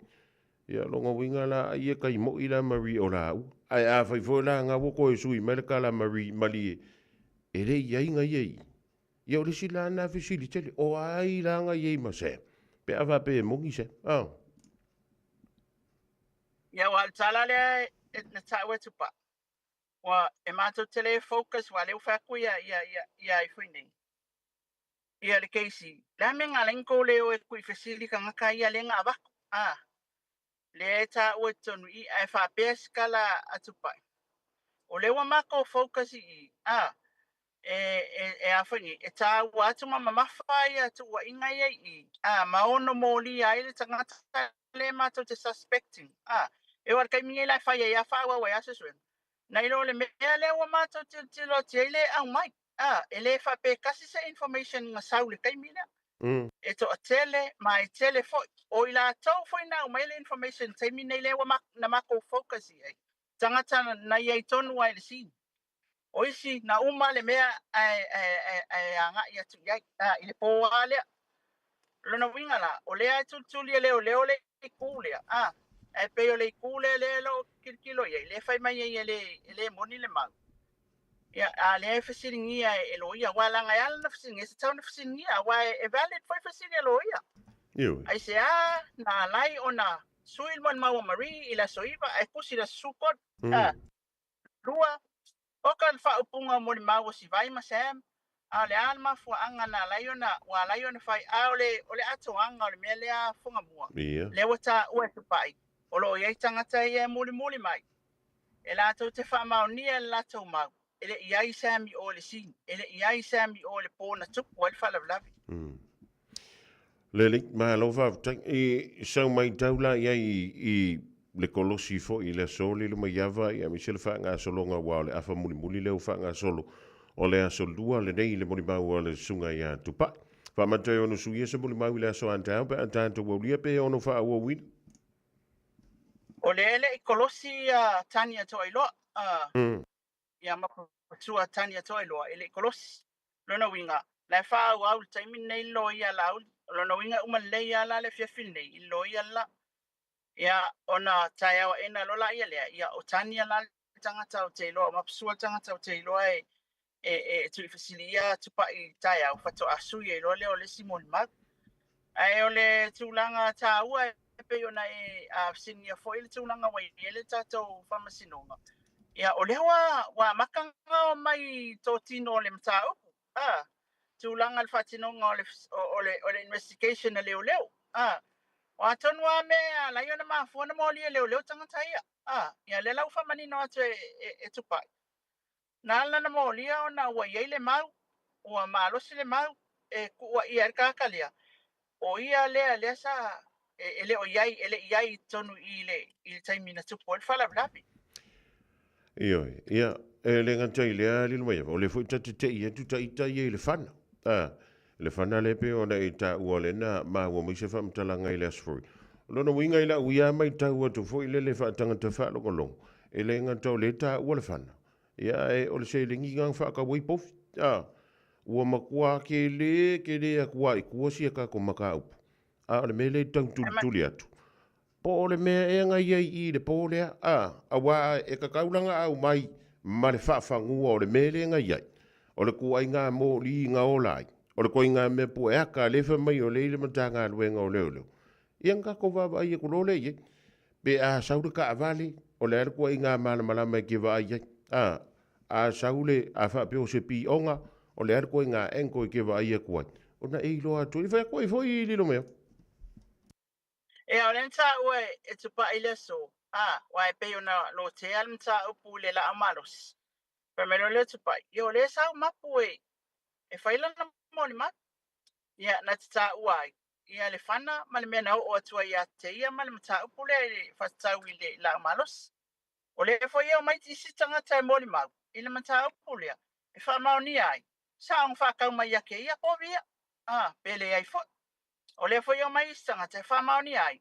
Sa ang ai Sami I. O le mea sa ia ma kou Sam le po lea a le ka u Sam o le wa mea umai e lai tutono le moni mau Sam. So le ka ma whaila leo. Ia watu ala tau moni mau I ne whamao ni a. Ele moni ia mea umai e tonu I. Ala fwoi kui festili mai le ikuar keisi. Le ngā luenga leo. Le ala na laiona la tau molia tangata. Ia leo whamanino la tupai. E iai la moni mau e moni mai. La tau te tā ua. Mea umai e peo na whasinia I le so. Ana whapea la e eise malusi anga o se lo ia po se tangata e mawhai ona te tala mai tua Sam. Mai le taimi le na tāwhia ele matanga aluenga o leo. I sau whina ngalo li mai awa a tonu wale van tauna na mawhainda tala mai tua pea. Ia, o le man tau na fain sala mai tua mai le tau foi na tau fia sam. Pe fai o le tilo ia leo ele ma fa le mau ma losi le mau e tau ai ona molia se tangata ma tau fia. Ia e pe tai o le tulanga tonu na o le ana tau e tu pai nei. Ma tau investigate fai molianga lava le mau e mai el famasinonga. O le fai unga. Ma le tilo i le famasinonga. O le fai unga le nala na fionga tai famasino le olo tulai mai nei le taimi nei. Ia o tactica ia me o lo ia i le pera tilo tu fo iai. O la fo ia lu i mai la vaenga la which e kakau nga mangingo lele info. Ele fa pe fo langa le ako le aba ku molianga yo. Ma ba kula ko moli mau nga ele questioning ia moli mau le tau fo na question. Awa tau na question la le tu langa le ya asaula mari. E fa lana moli mau pe isan su yelan fam talanga. Pe ai se wai mau tino ai tong inel facility isana e mo ina pressure o le e sui lo fam talanga. Wa talan na le na fai nei KC yo ya tpa. Ai le o le pirioka le nga la inga ko ka mafai de ko maro si ako e pressure mari e sui la na fam talanga. Which is for a more it makes sense for na me. Iyo. Pe fai nei se me penan tu. Ya ele saida leo ya yang mai la na fa mau ni ngai fa mau ni ai. Le la fa mai tu pai. E o mai ia na moli mau. O leo salato fa mawina al fa mtalanga amari na toi sui ya e tala no mai pe sia na tua ia sia na fa mtala e mari nga kai vai kele la soiva ai fa ko fa mau fa mtalanga la sfutot Mali. Ia lele ia se tatu tali ia la pole ali si la sanga le wo o tia wa tona o tu la so tai au ia wa mo mai foi se isi tala la tamai. Ia wa lena e alwe se mai pe tu va e se mai o e lilo mai afa. Ia te lo ala ia o nisi foi. Ia ole vasenga o tu stala a wale fa mo wino tatu tala pe a lilo mai afa. E mana ia tu langa na ole follow le lei i tato media outlets. Awa ole side le o ba tu mai se fulu tai au tau le afortas. Le samato no foi. O tanga o istu stala la wai tai o le lua. Ia po le fai umai ia o le famatalanga la lena le tatou tele o maua e mawhai ona sau i lunga o nisi tatou ofisi fasalau na ia manino le tatou atunu awana i tanga tasi lau whalongolongo foi ia tatou ai lelei ona manino lelei ona langa lewa matou o ese mai mua tatou po kalame a lai whanga solo le kolosi lea le alilo ia a o le o mea autua na kolosi ia nei la fionga le tau whatupa na question i le so tanga la le o longo ona o lana wo ia limoni. Na watu ai ate oe le faila. Le lai abatu i ate oe. Ma le whaupunga. Ina ia whaia se mea shutdown uma ia mea uma. E ono a afia ai ia le good friend le ale al komsina o rimoni.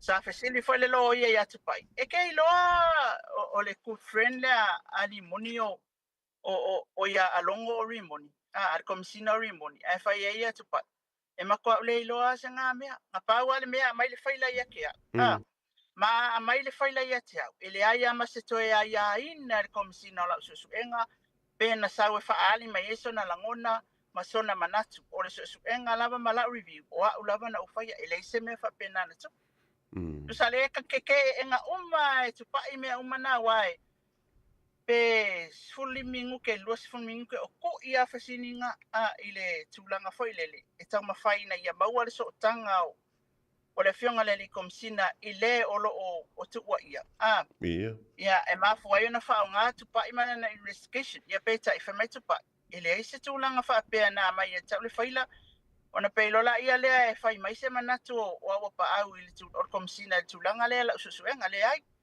mai le o tele tali ai na foi e sia o a umala susu enga ele bias foi susu enga le o pala tofa i ngona fai ai me umai ya ai o le tulanga na pe ona tukwa ia o le woa ale alfionga le komsina ia le tofa le ala pe ona ta wele ele ali lo ia ai mai sei la me ia tau ai mai le lo ia ya tpa nei lo le sa na i lo le sa o le siki witness in mata pule o le sa so so ni long o le protection order foi leli. Ia. Ia ai fai e tupai. Ia a fai o se maka upu e se ko. Ele se mela tau fia I fola sa soani o komisina ia ele ngata na sa. E se le mata upu na. E se le mea atoa le au te fai e su enga. Le ala fai nana le referring a mai atia. Ona lai se la fia. E se mamau le mele e se le me fai e se le mata upu le u te lo te mile. Ia ma le su enga o se ma si vai. Sa fa mai le manatu o le keisi. Sa tawana toi fa tala noa se ma si vai ila fa matalanga ia. Ia. Ia tala atupai. Ele se mela wa ma li e foi kalangi ka ku pa fa mai. Ele se mela ko fa siringi ai wa umana fa mai le fa mai tala. La o fionga le ko ia se si ma fa makalanga makele ko manga o fa mau se ma fa matalanga. O fa matalanga wa ia. O le na la o te mana o fa tu mau wala o fa matalanga na. So ele ma faila le o ko mai o le fina ngalo mali o tangata ele mana o I te faisan fa matalanga. Ia ma le tulanga la lea mo le mau foi e fa taule I le case o le mali o tu au. Ne mai le alilo ia. Sa ka ngole va nga ia e fa tala no mai. Ia le fa mai tu pa. Ia o le wa mako focus I le mo le mau. O le e le mea mako ke suspecting ai mau no mau ai le tangata molia. Na ilo na mea ia le fai mai ei nei. Ele o iei se I la mātou fai unga wa tangata tai susu ngau lau tilo. O le mea le tau na focus iei. Ta tau na focus I tangata tau na molia ai le mta upulia. Ai leo fo isi mea ia. Pe o tulanga nai le tale tupa I le mta upulia I le o ia fo ini. E tai fasili mon mag. Mun ta ia mon lona mali lo la isi mena tu facility tu pa pe sa o lewa pressure leo ia Marie e suila na fam talanga e pe ona tata no ai I tunanga le nai le fa mai le period le tata nunga le KC pilioka le fa soia na tau mafai ai leo e sui le fam talanga Marie ia fa mai tu pa Masui alfa makalanga Marie uka yo vai kele ya mako male ole ku e masem. Ona ufa tu lole ya se mola la tala I le o suin mon mau Marie mai le ai fa ku ma wala fa makalanga ngang fai momo. Ele ko ngawa ka fa se makalanga pa tu mau la fa makalanga nan fai momo. Ya o talina le anei kolos. Ia mo ila tau ia tu fsili mai o le telefonia li lo mai ava. Ia wa le na sa no manino ia tupa. O le sunga I le manu le malo ia Jeremia lea na ta ua fo inanga ia tu Amerika Samoa ia toi tali mai toi fa ua wina lo na ave ai ma manu o le malo. O na ia te ia le telefoni o le sa o le tala mai le vaiason te na ia li. O le tulanga la vai na psiringa e tupa I pena I loa telefoni ia samle na watu ia auto me pa I kele lo se mea. Ia koe I fasilia koe keisi. O lea e maa ua tala na abatu ia te o ele telefoni. E fa mai kupai. Ele o ele mia ngā ave iai. Ai se isaula ele mia kalangoa mai. Ia po a mea ngai telefoni. Po ia ia telefoni. Au a foi mea ngai kongo telefoni. Tulanga la nali fonga mua ele telefoni.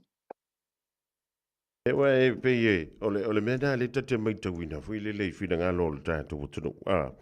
E uia e le ise seo kākonga iei o ele mea na tupu le whaala walawe ma tātou I lo le mea moni. A o lea e muli tai fina ngalo te tai o le todo.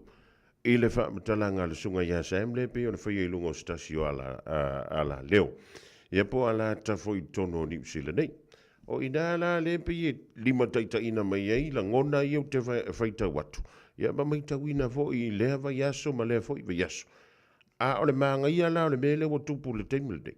O lea wau ili ma au tala ma se I wha matala mai e le nganta I le morimau o Sam ia wa e tauna I le taimi e fsiringi ai foi le sunga ia Sam pe tu la I le sunga ia Sam e avi I wha fsili le mtanga luenga o leo ma le tu foi le te ea li lumia O le tūlanga tā ua e peona e tā ua whina ngalo tātou atunu ele tio sesi la ngalewa e al morimau o Sam o le tala foi lena foi tupa ia nei le whamasinonga. O la koma kwa ikari kongu e le moli mau a Sam.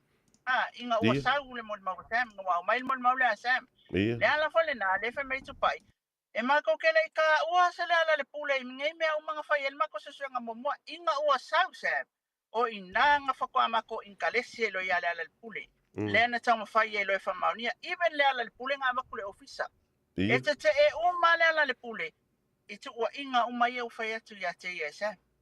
Ia mantua la o e whonga mua a maka marko inga laso na ngā lua isa me. E a whaingi, e a whai, e su ele le whale o ngar ka vale lea. Ia. E man kuale nga oi masivai e whaasingo le mesa warka wale wha masivai e la kalaka mai ai i le mesa warta wale lea. Ale tua ia le pule le wakor kupe. Kua ia le pule le whanga lea. Kua ia le pule o ia le driver o le ka vale lea e fule le an cruiser le nga la vea ia tua. Mea umana, le nga i esu nga leo mai le pule whatal noa. Ia. Ele whamaunia e te umai le pule le se me whapena na tu. Ia, toi o mai lola makanga ia le whai mai e la kala le a tupai. O i la tō minuti a tana tupul whala lawe a tau nulo le sin. Mai la tō sala talata i le sin na taimi na tupu e le whala lawe. Ia na inga kawange kupai kasi ale ka wale le nga mako kirikiro mako ele ka wakanga ka ilmele a kole. So o tangata lana na focus yai. Ai pe ole sawa le sunga ya samala na moli mau ina le na fatu a no e loa ya le ala puli. Ele kio fa mai tala tupa ele tio sis. Nanga yo fa ya matu na matu tonu mai tala le o mai ina ua follow up leo leo. Mao e su e pe fa mau ni tulanga o mai ta we tonu fa matalanga ia. Le la wa mafu ai lo mo yanga nei ma mai le fa masino. Le ya malo fa tai malo foi le ona sa ili lo mai va ele fingo fie le nga ole mai tau ma fa fonga ma mai mo fo ya ma tap poi mai le pa ia ma le mamalo le tanto to no ile nei fa ma sinonga ya mi sa le vale nei ma ta upu ya o lu nga la lo o fe so i solo fa pa to lo lo ia le ma ta upu le nei o le vai solo na lua le o tanto ye ole fa nga solonga ole nei ya fa ma sinonga ia tonu ole a wha wawina. Ia ma se i au tala mai. Ma au mai wha batalanga o mea o loo tō laula wina i tonu i. Lena e sau noa lilo mai awa u wha sa ina. Ole pueina o ata ma le a le mea ngā ua wha sa mai le. Tumi tai whamasi. Ia, wata welta mai tai whamasino wa iei ata wa tu wina i lunga. Ma pe e wha sala lau tu sa o atu waile whamasino ngai mai tonu al potu whamasino. Ia, o se tūlanga e makua sa tapu il whamasinonga sa moa. E ana o whamanino. E o aia maa kole media. A e fia aru tonu, a e fia mana a record pe a whai e se tau ana manga e te fia nofo ai. Record le over, le voice over, le audio. E te talo sanga il whamasinonga pe tali, a mai a le kalia. Na e tō angale te nofo e kuskusi mea umala na e nofo leia le kuskusi. O lea lawa o tā ua, mātu o tele iwa ai ni whasalaunga. O le maa ua mai e le whamasinonga. Whasalaunga ia ua abatu i lunga le tangata māta o le whamasinonga. Ia o le mea lana le ua mai e lolpolo a inga lea. E whamanatu mai ai. E matua sa tapu ne i whaia se whasalaunga tuksa o lea elea i lunga o le social media. O le whamasinonga matawa le manga lai whai. O whamanatu mai e fo i e le whionga tamai te whamasino. Le i eil tatou au whasalang malau tu sitala. O i la tau i e whito i tonu i eil mata upule nei. Mō lona li poti ina. Ia, a tō ai fo i la. Ia, ma le tūlanga fo i lele na. Nau o ale sau noanga le whionga le tamai te whamasino i lo i keisi. Tūlanga fo i lele i le whaumi umi o whasiningia o le mori maua a leo leo.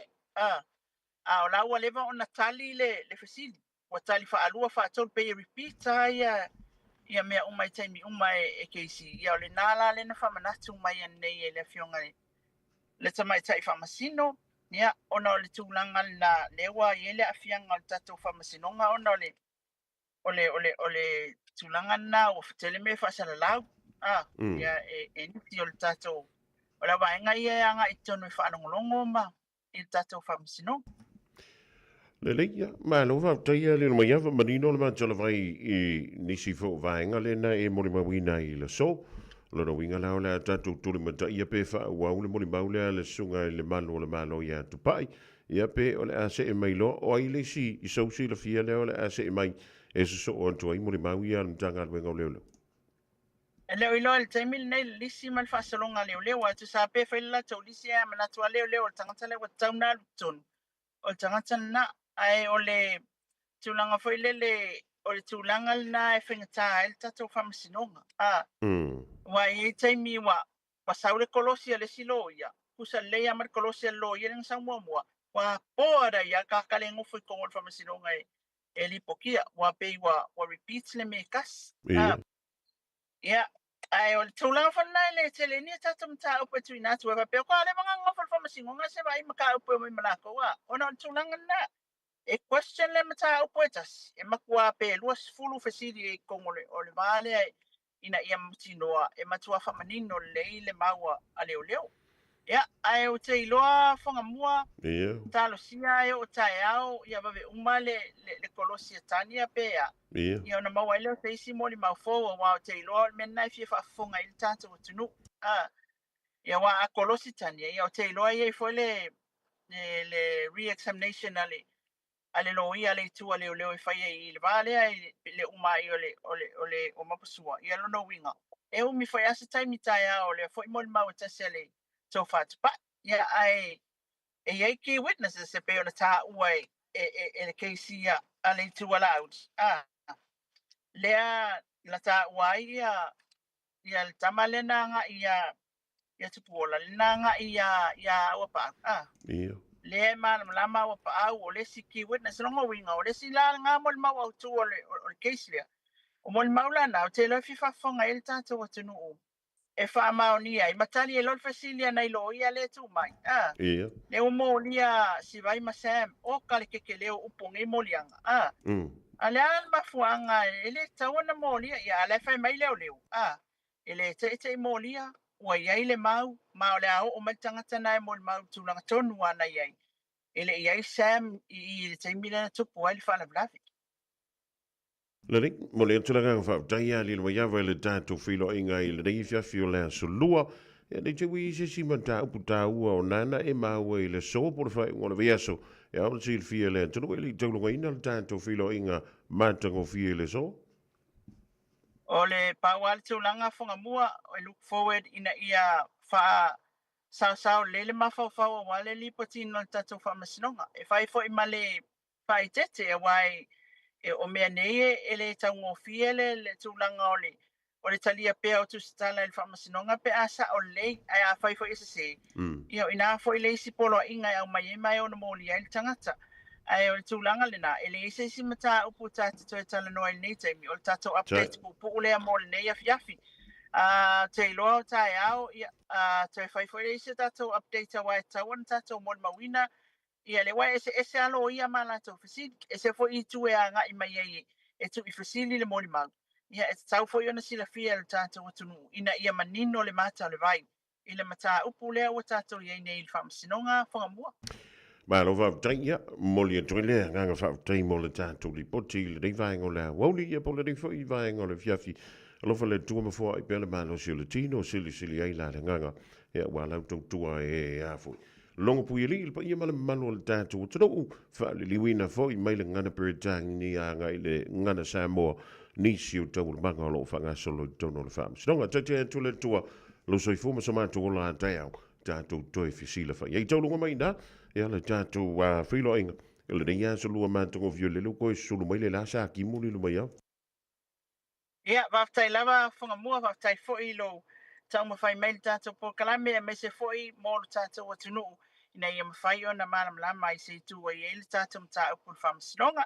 Ai manatu I o na tātou toi whairua I fwoi tai au lea lofa maleanga leo lea tua pe apu lea lofa, e mamoli atu lo tau soi fua maso maola ma whangamua. Tātou au lia lea tai au, ai mōlu taimi nei, whaftai te le lawa Samoa, I lau mai malau tapo inga, ia whamalo fwoi le radio Samoa, malalato o nanga, Piloa ia tita ia le lofo le tua tau fa soifo. Soifo ma ia maruia le fionga ia le loa ia va mai na vai misa I le dei vai ngole fiafi sui o le tatu wala leo ia o lo nga lue puno wa i mai sa mo wala vole lo pu ili o lo tu po ia ma lo o tu malu I tau na banga o le fa sinonga fa I le lima vai solo fa nga solo mai le vai so nei o lona vai so lona no wale nei Radio Samoa. Taslima ivatolu amo. Just think a minute.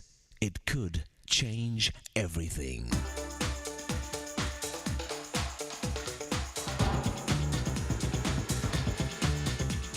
Think a minute. This is an amazing true story of love and timing. Terry wanted to buy her husband David something very special for Christmas. Well, in September 1977, she finally found exactly what she was looking for. But it cost more than she could afford on her husband's salary as a policeman. Yet surprisingly, the very kind shopkeeper let her take it home that same day with the agreement that she would pay him whenever she could. About 2 weeks later, Terry's husband David was working the night shift when a call on his police radio reported a drugstore robbery. Officer Dave arrived just in time to see the robber's car speeding away. Quickly, he turned on his police siren and chased after him. It wasn't long before the criminal pulled over, and Dave was walking up to the robber's car to arrest him. Suddenly, the thief threw open his door and shot Officer Dave in the stomach with a .45 caliber gun. When Dave's wife, Terry, heard the news that her policeman husband had been shot, would you believe that she was actually grateful? You see, she knew immediately that had she waited until Christmas to give her husband his gift, he almost definitely would be dead. Instead, he was alive in the hospital with only a bad bruise. Christmas truly came early that year for David, with the gift of life his wife just couldn't wait to give, his own bulletproof vest. You know that your life has probably been saved a number of times that you didn't even know about? Not by luck, but by love. You see, God loves you so much that he keeps giving you more time to get right with him. He keeps patiently waiting for you to start living his way, so you're truly ready for your life to end. Because no one gets out of life alive. We're all gonna die. Guaranteed. So why risk one more day? Just ask Jesus to forgive you for your wrongs and living your own way, and then let him take charge of your life every day. Because with him in control, you don't need luck, and you'll finally know with real certainty and peace that you're safe and ready to die, even today. Just think a minute.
le siuwhakamali nā lau whepese le everlasting praise le rivaenga o le fiafi ina ua toi se fululua ma la whemiruto na tāle o le tula e wha.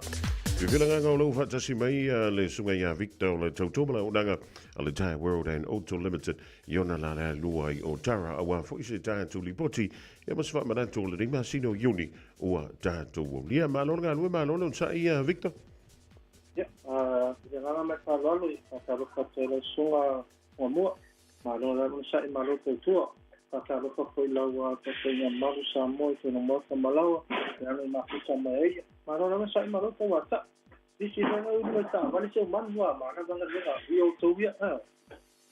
Ia, o le tūlanga ale nai tasi o tātou ali Victor i o le makua pisia. I le rei fo i vai tau ia o le alaweanga i whanau ia onga. Ia tofu tātou malana e whai. Ia e Michel Velsa i ringa o le whalawa ka mai. Ia awa leisa kope i stano wa whale ari ia Victor. Ia sa le o ia se mani le ke mingi ari ba o se pinga ri. E kai bo mo sa kope Ke we ngai aisi le wala. Ia ia bo mara aisi le wala. E bo so kope ke mi. Ia, o le mea nai tauna mana tua e tātou ia e leifa mai whuka mai ki e alui o le ainga o mami ari, Victor. Ia ngā, o taika ia. Ngā e alua o i lou loko ma a ai o. Ka wari ngare whainga, ia, iau waka sasi ho. Ia oi. E whape an mone me o le kūkū i le lo le whakūkūru hoi le lo le whale o le ainga i le au. Ia, Victor, au mai a sofi na ngalo whafonga i alo o tunu. Ia, tai awa whonga mōmara wanoa, ia mata te tato pompe sini, o le tato iwa kaspi dua ta la wha lua, o tako tiso ta la ki tunima. Ia mana toro airport ta 6, ia poine, scan ton tato whalaloa, e mōlo te skapa pe uturau ta wali i tona tato pamu. Ngata fo i lalo kon kesi a LPG, wa sui ko tau warko i lunga e tau tato kon kesi, e wadua baru tā la iwa sene i Trento Wiku e lokon kesi i lava tato pompe sini. Mana toro swafa e mese wetanu mei, nga wale tato se iwa wako tau kasi, ia swafa man balo le sunga ya Iris, ora mtamano ina ma tato vauta mo leiva yaso. Tato parisunia, ma tato atusi e alero ta vale tasili ma tolo Istamaki Road, ma to full service, transmission service, nga rata hoilea, tato rifia, so sta vale lava process for wili rifina ma to temin nei, lui nisi maulunga tolu nisi tato pole lift, pole lowing, pole snoko ngata korete tapu pas, o tele lava tato ti tako tato tisaino penala avela por temine fero fiskulinga. A fa pefu lo lavoro pa soya tata noma fo, ya si tata no fitan tato fisamo sexo sani mo e fento tofu dai tato tau ia mano talma sani. Ngata fole tato fleas canopi with frets, with free of a pi ia mato ngata fole pe tato wo po para no a te programação estava no aí po mate para o trabalho e ele tatua farisinia volta para o passado está vale leva moia matou a SUV cars tato hai pe cars mata fora tato pick up po ele for winter hai last no Nissan uma no lisifa mana e temeni e pro feeling ai foi isso tá vale tuai e a que mga e a tui i tono te rifo ta fore tui i para me te si mo ba oi o lo laisele tolu masinga no pen statement para isso sa i le tato pata vale wala o cashback e talo mo e il toa inga me telefoni o iwa rutu tu wha to rua o le tato whalpau i le tasi fitu suru petro o tawa o fo pa tuai whalopis kuringa ngata fo lea a whapea e kau sue sau seki mai kuio so se langu lava so se saisla mo e mātou a kaulava me te ke sumai mo e a melo ta vale i a mero sene foi a para e tai sau seki mai me le tato whare mek. Tui pae wharau ta vale fuila ua laime whaatino i tato workshop ia pula e rako makure daute to e wherau i laime i le tato wharisivia pa o tasi wa to bimaro mo teme nei to se brand lava i le tato whatpa o le tadia tato le sipei o le sipei a pei le whai ma le risko mantua tato finance ia so fitu masinga interest free le tato finance lo whainga teme i tato la lai lua whaipau le ngata fole o le tato wharesimia. O le ta avale o le aso le huling komodo lo fisu tasi tosanga o le SV6 ia te to marfa pa fo fa te ke me ko fo marfa pil no spoila lanu mu ta avale ia to to pa te ko se ko ka ia suma i le tato ta avale pe telefoni o iwa rufi tasi tolu o. O iwa rufi tasi tolu o mela tatoa whakpau ia te viri mai e mose so sani wa kerawa se manu mora no. Manu i talenga ruenga malaw singo toi o le rivaenga le fiafi o le sunga ia Victor wa vela voi mafunga tamulmoli o le tautua male au nangana le Tire World and Auto Limited i o nala lai lua i o Tara Sailia ne eise whaama venga mo oe i a malau ainga i le rivaitau o le tausanga. Radio Samoa Tasilima i watolu Amo Radio Samoa Tasilima i watolu Amo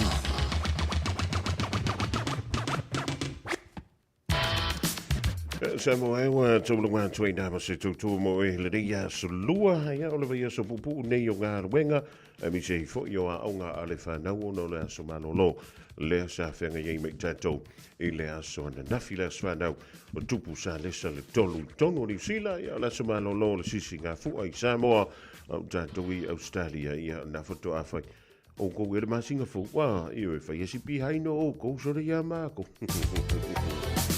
ia le fui ko i si makua to manoro i le masina la vale nei tasi e lua vai aso mai le temi le le aso for really aso lua se fulu o le masina le nei o uni ona o le fa marantu ai ia le tau sanga fau tangata whenua po tangata maholi le ala wa sa unia ti ai i le na fo ia vai aso pe ata tu olia i le alofa malanga le o le tapa au sili i lunga.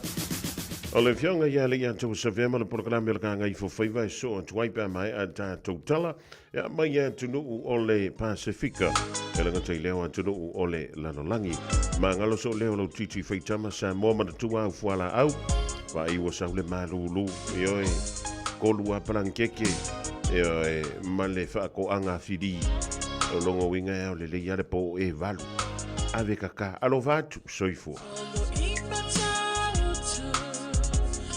Le peninsula mai bolino le tai tu pito ia pia si o utaula manaya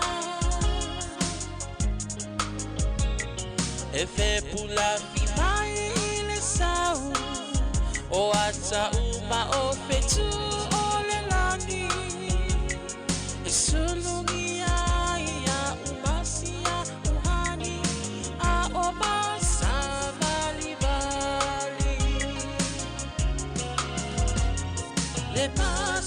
se Yesu solo ya Samoa no uatulu se ifai mafia fianga ye mama atene mataba olo sisi vai mapepese matata lato tunele a oma